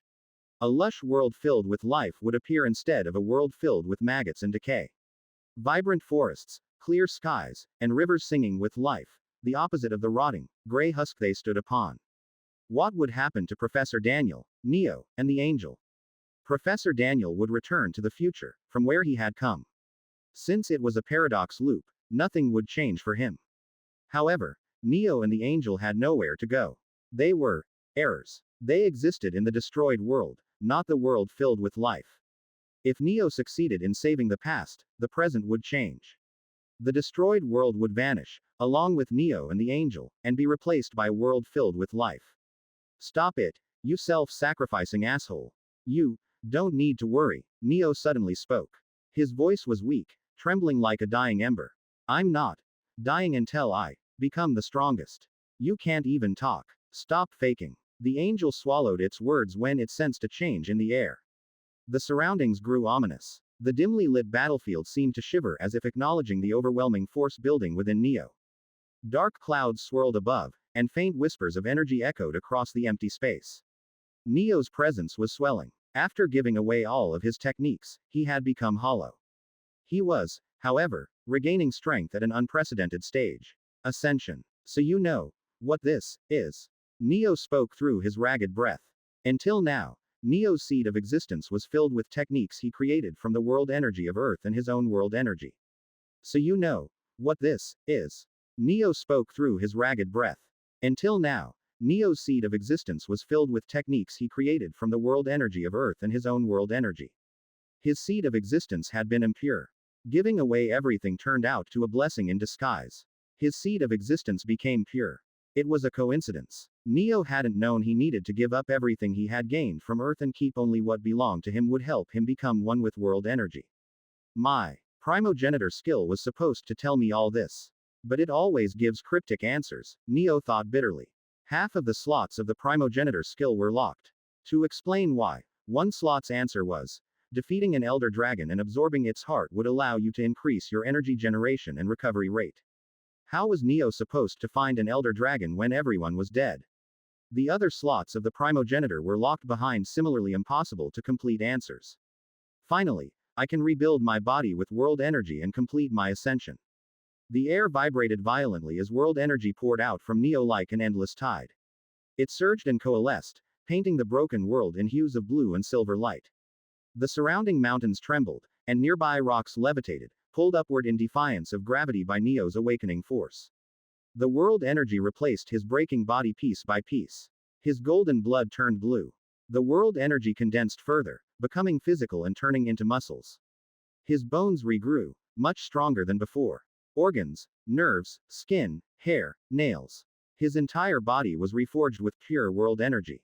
Neo exhaled. The ground cracked beneath him as his presence pressed outward. The once stale air now pulsed with death and intensity. He could feel a power similar yet different from mana and divine energy flowing through his veins. He had become a true ascender. Only the angel understood the importance of Neo's ascension. Ascenders were called by many names.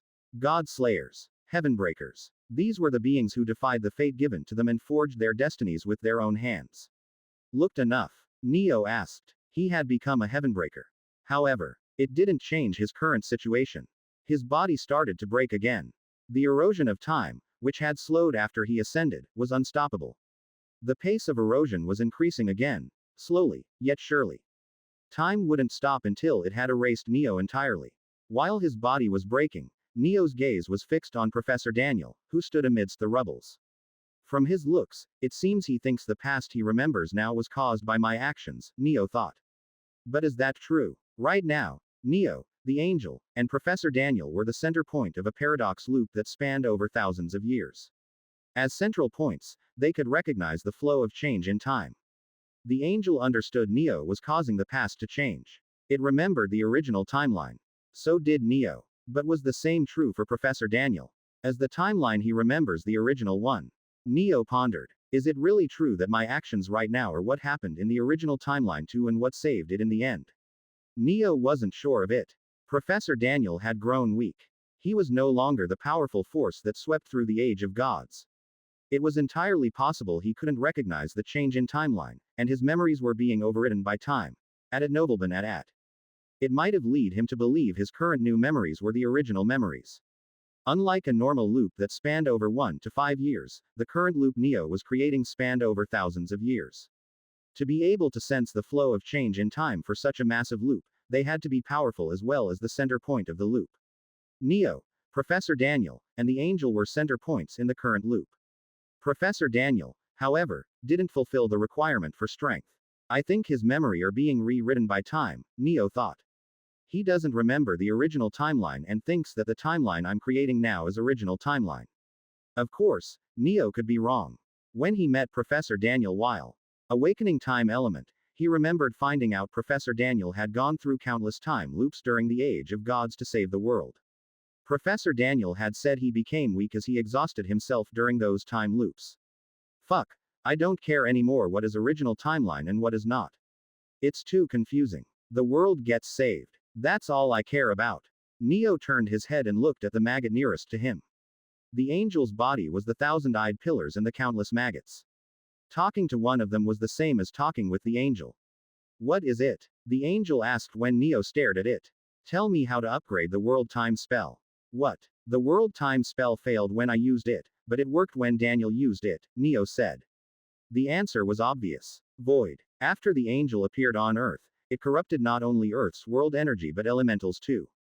The world time spell was a complex yet delicate spell. A small internal error could cause it to fail easily. The spell was created to make use of normal time elementals. The corruption of time elementals by the void caused the world time spell to fail during Neo's timeline. Daniel hadn't defeated Typhaon yet. However, he would do it someday. It would lead to Angel's descent. If the Angel descended, the time elementals would get corrupted. Then, the world time spell wouldn't activate. Daniel would die along with everyone. Daniel's defeat was Neo's defeat. Neo wouldn't be able to save anyone. To stop this from happening, Neo had to upgrade the spell before Daniel defeated Typhaon and the Angel descended. Kronos and others couldn't upgrade the spell. They didn't have the void element to know how it worked and make changes to the spell according to it. Only Neo could do it. He needed to use the Angel for it. Why should I tell you? So you do know how to upgrade the spell. The Angel realized it had fallen for Neo's trick. TCH. This wasn't the first world the Angel had wiped out. It was far older than Neo and had seen a lot more. The Angel knew how to tweak the world time spell, so it used corrupted time elementals to work. I won't tell you. The Angel's words were cut off, struck into its throat, when Neo plunged the sword into the maggot nearest to him. The maggot let out a shrill, ear-piercing cry as its body writhed and crackled with energy. Neo crouched and stared the maggot, the Angel, in the eye. His face, breaking apart yet being held together by red lightning, looked terrifying to say the least. Answer me, or die, Neo said. Chapter 316 Making a Deal with the Angel. The Threat of Death. Until now, Neo couldn't kill the Angel. Only angels or gods could kill other angels. Neo was neither a god nor an angel. But he had awakened world energy. He was a godslayer now. You think I'm afraid of death? Maybe, maybe not, Neo said. Shall we find out? Neo raised his sword. The crimson glow of his broken body intensified as arcs of red lightning crackled around him. Divine Swordsmanship 7th Form, Tenraisen. A white slash shot out from the sword, radiant and devastating. It split apart the ground, causing the world to shake violently. The air churned, and the ashen white clouds were bisected, revealing the deep, endless void beyond. The Angel roared in pain. The maggots twisted and writhed as the world energy gnawed at its insides. Its cries echoed like thunder, reverberating through the shattered landscape. Stop crying. You won't die from this, Neo said. A green glow covered Neo's hands as he summoned the healing ability of blessing. The faint light contrasted with the harsh, destructive energy surrounding him. He fused his blessing's healing abilities into his intent and transferred it into the Angel. The Angel's grotesque form shuddered as the injuries began to mend. What are you doing? The Angel gasped, its voice trembling with confusion and pain. I told you, Neo said.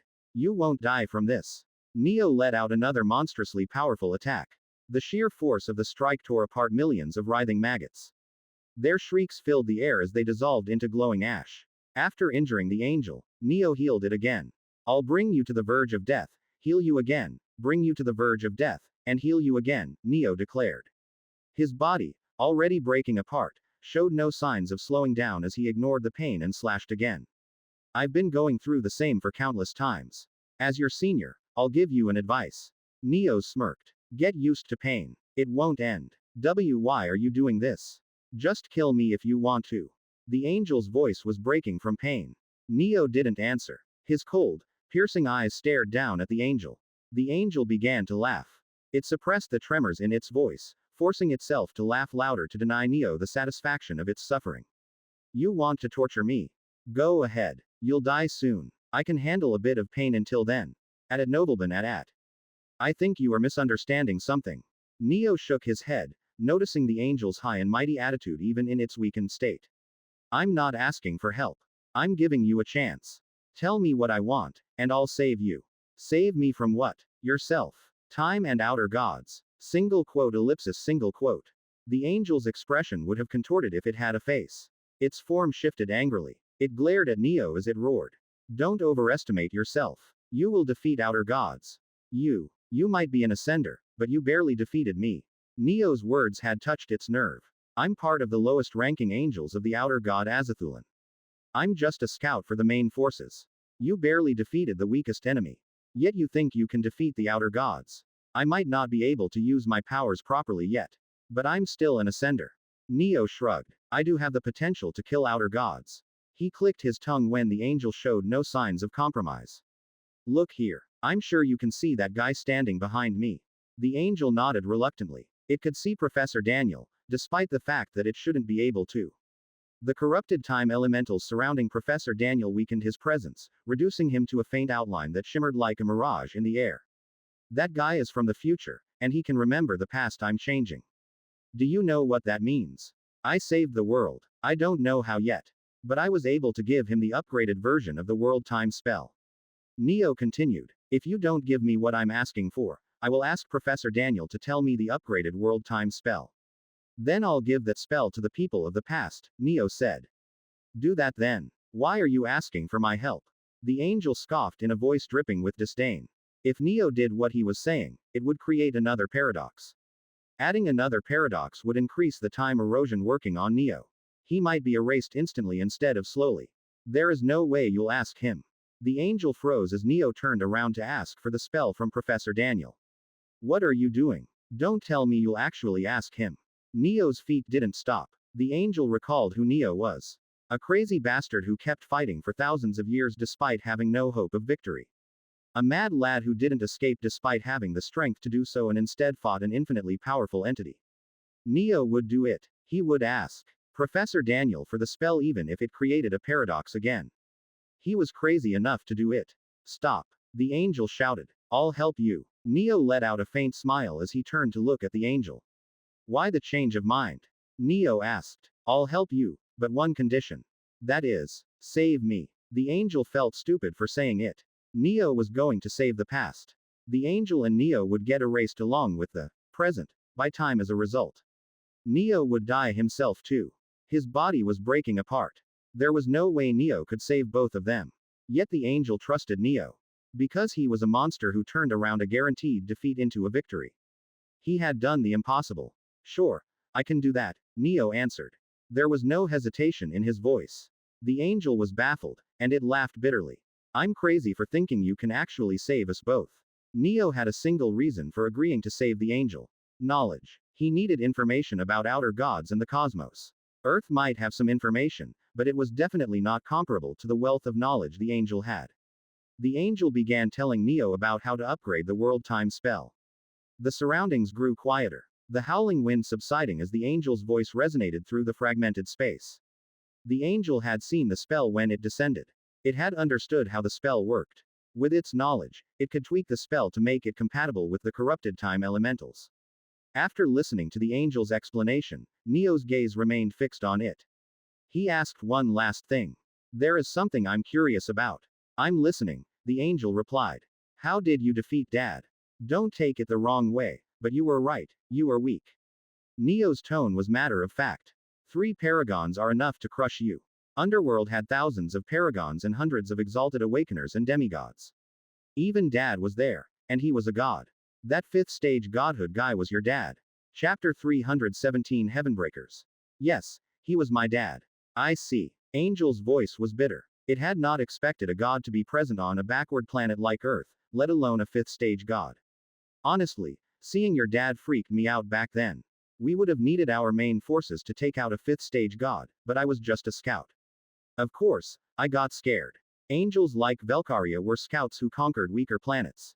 If they found a stronger planet, they would retreat and bring the information to the main forces. The outer god Azathulan would then send its army and wage a war. The mere memory of encountering Hades was the biggest shock the angel, Valkyria, could have expected. Then how was Dad defeated? World Core. The angel's voice echoed. I was summoned directly inside the World Core. Since I corrupted the World Core as soon as I arrived, everyone lost their main unit of energy source. Even your dad was no different. The angel explained. Only worlds have their own energy source. Its residents, even gods and angels, have their cores linked to the World Core. If World Core is damaged to the point it can't generate energy anymore, the world's residents would lose their energy too. I was lucky that. The angel coughed when it noticed Neo's glare. It changed its wording, lest it angered him further. After I corrupted the World Core, there was no way anyone could defeat me. Not even a 5th stage god. Valkyria added. That's why people like you are feared by everyone. Ascenders have their own energy core. They aren't connected to their World Core after they ascend. Even the strongest gods can be defeated if their world's world core is damaged. However, ascenders are not bound by such laws. There was something else the angel did not explain. A reason that sent shivers down its spine despite its pride. There was a reason why ascenders were called heavenbreakers. So that's why Dad lost. Neo nodded. After finding out the answer, Neo decided to link his consciousness back with the ball of intent. He had kept the link half completed while he was conversing with the angel and focusing on the present. It made him lose his focus, and a lot of time went by in the past. Neo knew this would have happened. However, he had to do it for the knowledge required to upgrade the world time spell. Neo sat cross-legged on the ground. He closed his eyes, prepared to complete the link, when he suddenly heard the angel's voice. You can do it, right? Save me. Yes. His words lacked credibility when 1/4 of his body had crumbled away, exposing his bones and flesh. But Valkyria had no choice but to believe in him. Or both of them would be erased at the hands of time. Neo ignored Valkyria's gaze and focused inwards. Connecting present and past wasn't easy. The ball of intent system he left with Daniel had inbuilt instructions to work. It could function independently, much like Neo's intent clone. However, it was better to take control himself. Although Professor Daniel's presence ensured Neo had managed to save the world, it didn't mean Neo could relax. He had learned from his mistakes. Being careless could cause errors, and the guaranteed past might twist into a nightmare. When Neo connected with the intent, he noticed the young Daniel taking a swing from the alcohol bottle. He was sitting on top of the ledge of a skyscraper, his legs dangling over the edge. The city below sprawled endlessly. Far from Daniel's location, Neo could see Tyon fighting against awakeners. The sky was covered in flashes of light as energy blasts clashed midair. Giant icicles and roaring flames erupted like elemental storms. Once again, Tyon had awakened. 73 times, I've regressed. 73 times, and, I still can't defeat that monster. Daniel laughed bitterly. The scent of spilled alcohol hung heavy in the air. His face was flushed, and his breath reeked of liquor. And now you're telling me even if I defeat it, there's a greater threat coming. Daniel's bloodshot eyes were locked onto the quest window hovering in front of him. Quest. Odyssey. Defeating Typhaon is not the end but a step forward in your journey. Typhaon's defeat will be followed by a stronger enemy, one capable of destroying the world, to come to Earth. Even the world time spell won't save you from this enemy's presence. Quest details. Search for a mana source, not Earth's world core, to power up world time spell. Reward. Upgraded world time spell will work even in the presence of the new enemy. Daniel didn't spare a glance at the reward. He only reread the quest description. Why the hell am I fighting? If this world is so fragile that even 70 regressions can't save it, then let it be destroyed. He laughed but his eyes were hollow. 73 regressions. 600 years. Daniel had done everything to save the world. He had watched his loved ones die countless times. And now, he was finding out this was just the beginning. Don't care anymore. He tilted his head back and continued to chug the alcohol. The burning sensation did little to dull the ache in his chest. Neo, who had been silently watching, felt his blood run cold. The despair in Daniel's voice was palpable. If Neo had appeared any later, Daniel might have done something irreversible, like killing himself without activating the world time spell. Host. The system's voice echoed in Daniel's mind. Oh, it's been a long time since you, talked to me. Daniel let out a dry smile. His legs dangled off the edge of the desk, swaying slightly as the alcohol worked through his system. His grip loosened on the glass, letting it clink against the wood. What is it? You asked why you had to save the world. Since when was your goal saving the world? It was to save your sister. His breath caught. At Nobleman at. She's already a monster under Typhaon. She can't be saved anymore. Daniel laughed at his own pathetic response, shaking his head as if mocking himself. You knew this since long ago. Isn't that why you vowed to kill Typhaon? Are you giving up? Yes, I am giving up. Are you going to spare the one who killed your sister? Chapter 318 Ouroboros. System's words made Daniel freeze. Daniel opened his mouth and closed it multiple times. He couldn't say he didn't want revenge for his sister. Fine, you win. He put the bottle on the side and stood up. The wind howled around the rooftop, carrying the scent of rain-soaked concrete and distant smoke. I'll regress again and again until I fulfill my goal. But now I'll do it by conditions. What do? Daniel jumped off the building before the system could complete its words. The wind roared in his ears as he plummeted. He landed with a deafening crash, cracking the pavement beneath his feet. Before the dust could settle, he had already dashed forward. With each step, he covered thousands of meters. His blade sang through the air, leaving a trail of luminescent arcs. The arc of light shot out from the blade and struck Typhon's gigantic body. The father of anomalies roared in pain. Awakeners. Eyes were wide with shock. No one recognized Daniel. He had remained low-key in the current loop. The only conspicuous thing he did was sending Kronos the world time spell diagram from an anonymous source named Ouroboros. Other than that, he leveled up by killing monsters that no one knew about. He would move first and kill the monsters who were going to destroy fortified cities before anyone could get a whiff of it. Who are you? Emma asked. The other awakeners were looking at him with eyes filled with hope or distrust. Crumbled buildings loomed around them, casting long shadows in the flickering glow of burning debris. Daniel cracked his neck and ignored them. He walked towards Typhon with calm, measured steps. I will hold him back. Go and activate the world time spell, he told Kronos. What do you mean by that? Kronos questioned. I am Ouroboros, Daniel answered. Without waiting for a reply, he jumped up, reaching as high as a skyscraper. The wind howled around him as he slashed towards Typhon's head. The father of anomalies roared. He was taken by surprise by the appearance of an unknown, powerful awakener like Daniel. The other awakeners, Gaia, Emma, Rhea, and Titan, were preparing to rush to Daniel's aid when suddenly, Kronos raised his hand, halting them. Let's leave and help others complete the spell, Kronos said. Why? Gaia asked. The boy said he will handle Typhon. We should trust him. Kronos didn't have time to explain that Ouroboros was the one who had sent him the blueprints of the world time spell. Clearly, Daniel was Ouroboros. Gaia didn't ask why Kronos was trusting Daniel so much, though confusion flickered in her gaze before she relented. You heard Kronos. We are leaving, Gaia told Apollo and Emma. The awakeners fighting Typhon left. Only Daniel remained, standing alone amid the carnage. Don't bother, Daniel said while dodging a massive clawed strike that shattered the ground where he had stood. I might not be strong enough to kill you, but I can hold you back easily.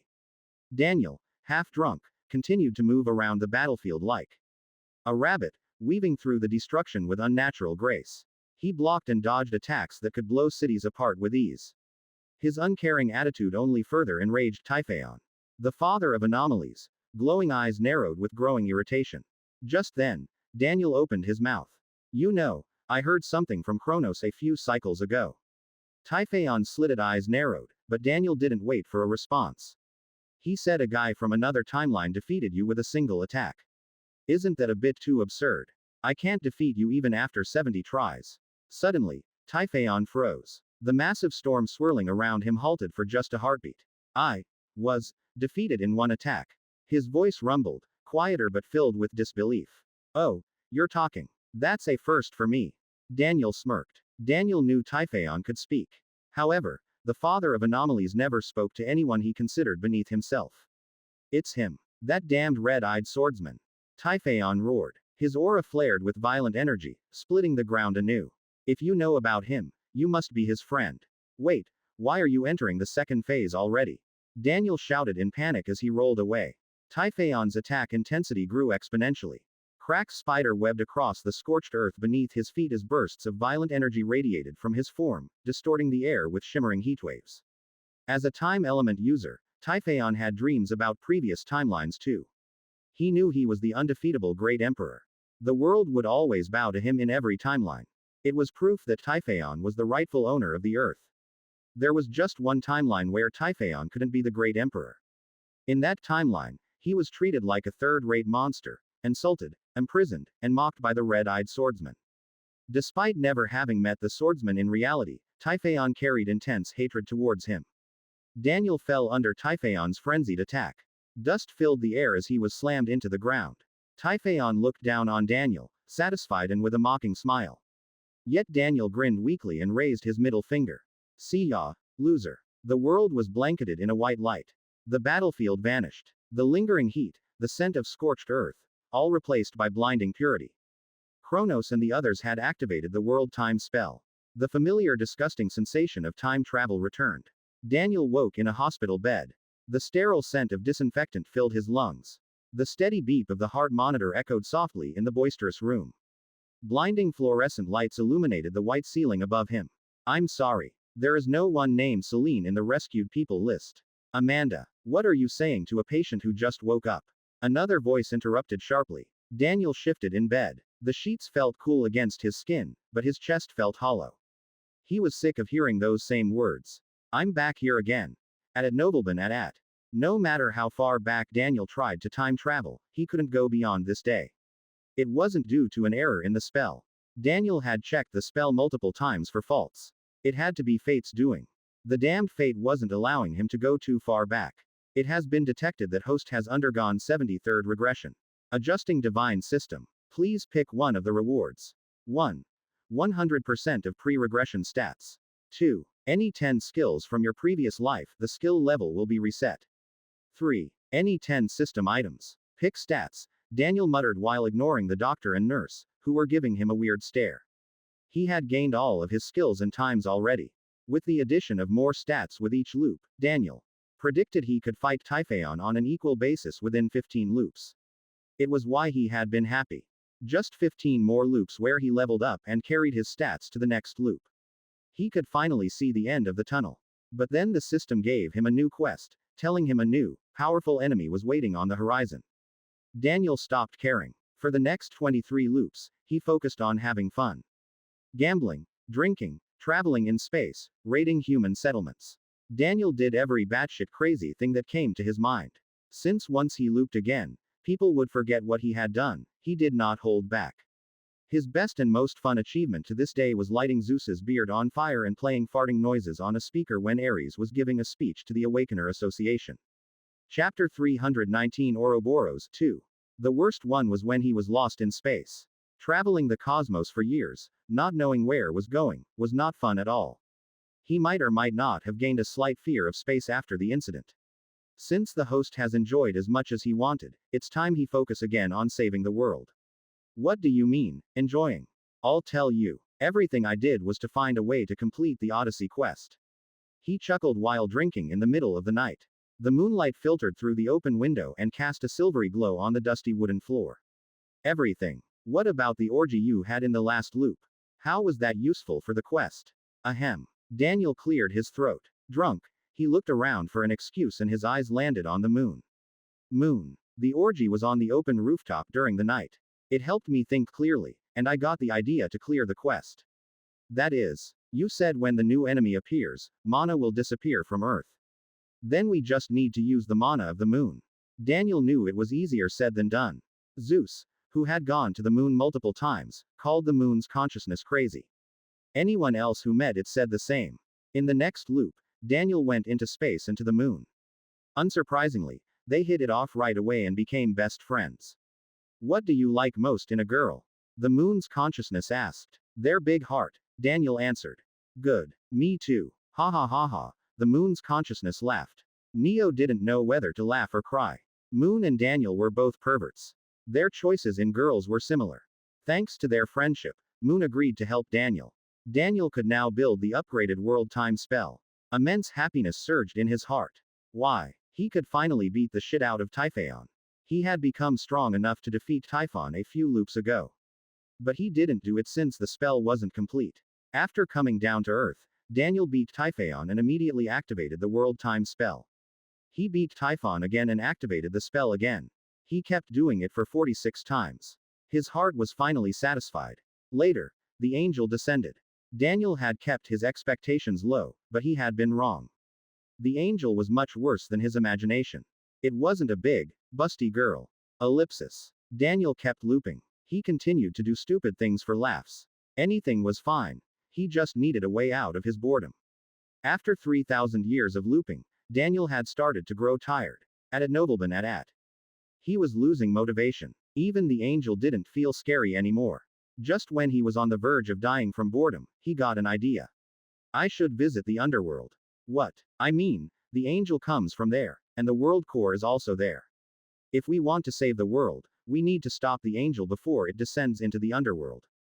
His words were logical, but Neo knew Daniel only wanted to visit the underworld. He was excited like a child whose favorite game, which he played 50 times, finally had an expansion. To the underworld. Wait. You fucking bitch. Huh. Did you just curse at me? System does not curse or use language inappropriate for children. Host must be imagining things. Daniel stared at the system screen with dubious eyes. I'm pretty sure you called me a bitch. Host is male anatomically. It makes no sense by associating him with the female gender of dogs. Daniel didn't seem to have any intention of letting go of the topic. Neo decided to change it forcefully. How will Host tell Kronos and others to activate the world time spell if he goes to the underworld? Besides, Grim Reapers follow the rules of the underworld strictly. They might not help you even if you tell them you are there for saving the world. You are right about that. Daniel decided he needed to carry the spell himself. He spent another 230 loops downsizing the world time spell. Finally, he reduced the size to what could be drawn on his back. The spell, now looking like a dragon biting its tail, was etched on Daniel's back. What about the energy supply, Host? I've linked Moon's consciousness with the spell. It will transfer the energy as soon as I ask for it. Daniel's preparation was complete. There was only one doubt. If he killed himself and reappeared in the underworld, would the spell he had drawn appear on his body in the underworld? Host, the underworld gives a body to every soul that arrives in it. You will get one too. Since the body is similar to the original body, the spell will be on the back. You don't need to worry. That's easy for you to say. Daniel was tired of time loops. But he had come too far to die and give up without seeing the end of his journey. Also, why do you know so much about the underworld? I am the divine system made to help you, Host. I've been installed with necessary knowledge to help you. Sure. Daniel rolled his eyes. The system was strong, but it had flaws. Daniel knew it was far from omniscient like it was trying to act. I wonder how it knows about the underworld. Is the system from the underworld? Neo could read Daniel's thoughts. However, he didn't react. Daniel would grow distrustful if he knew the system could read his thoughts 24/7. I'm doing this. Daniel plunged the knife into his heart. Blood poured out of his injuries, and light left his eyes. Dead, his corpse fell back into the church. His soul felt a shift. When Daniel opened his eyes, he was standing in the underworld. Chapter 320 Chosen of the Second Prince. The air in the underworld was like stones, dense and suffocating. Daniel had trouble breathing. Each inhale felt as if his lungs were filling with gravel. This place is as bad as I expected. The underworld was drowned in a perpetual night. The sky looming above was an endless expanse of pitch black, void of stars or moonlight. Jagged rock formations jutted from the ground, casting faint, distorted shadows in the dim glow of Daniel's flickering flame. He had to create fire just to see his surroundings.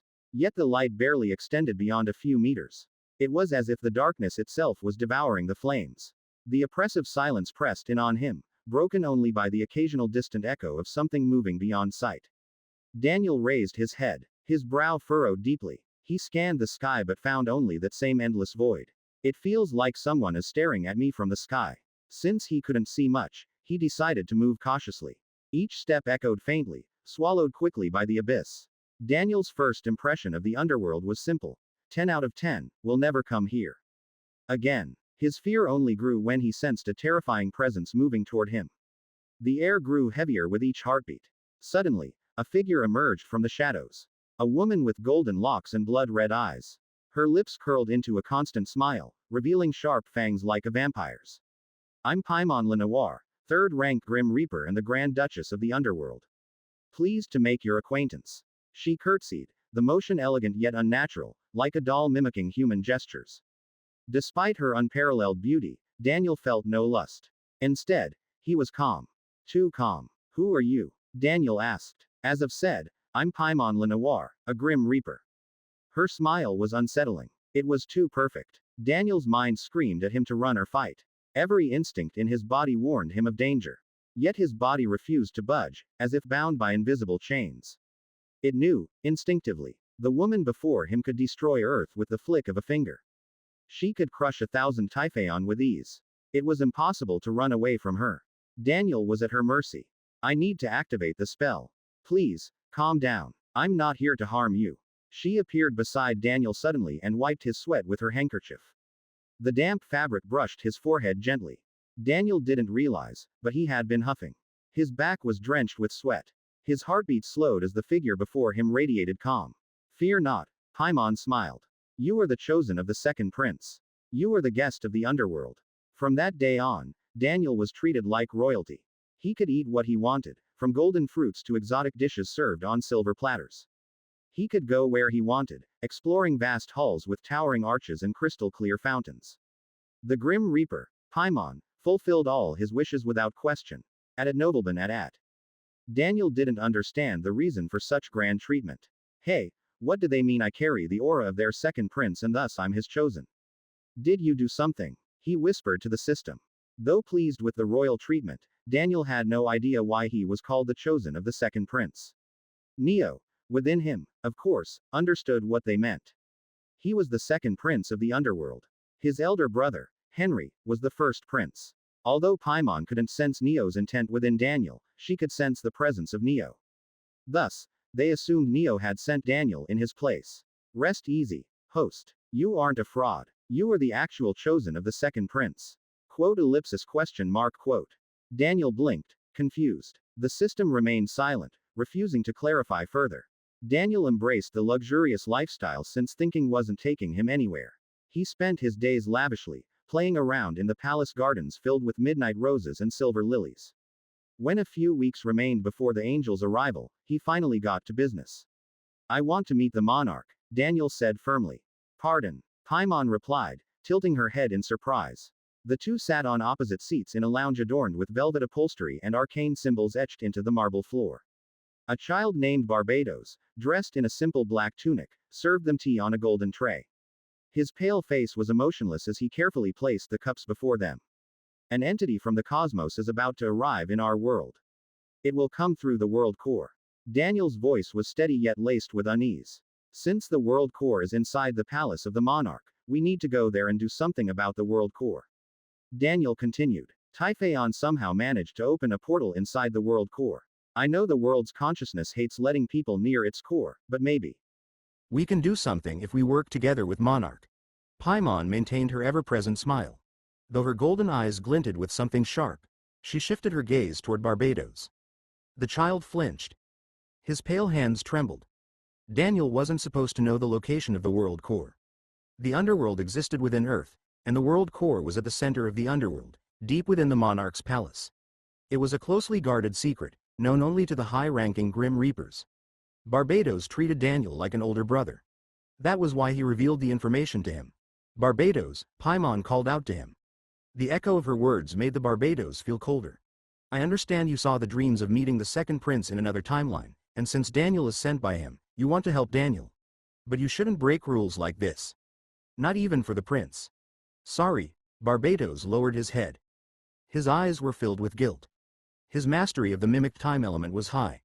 Thanks to it, he had seen visions, dreams, of Neo arriving in the underworld after traveling into the past.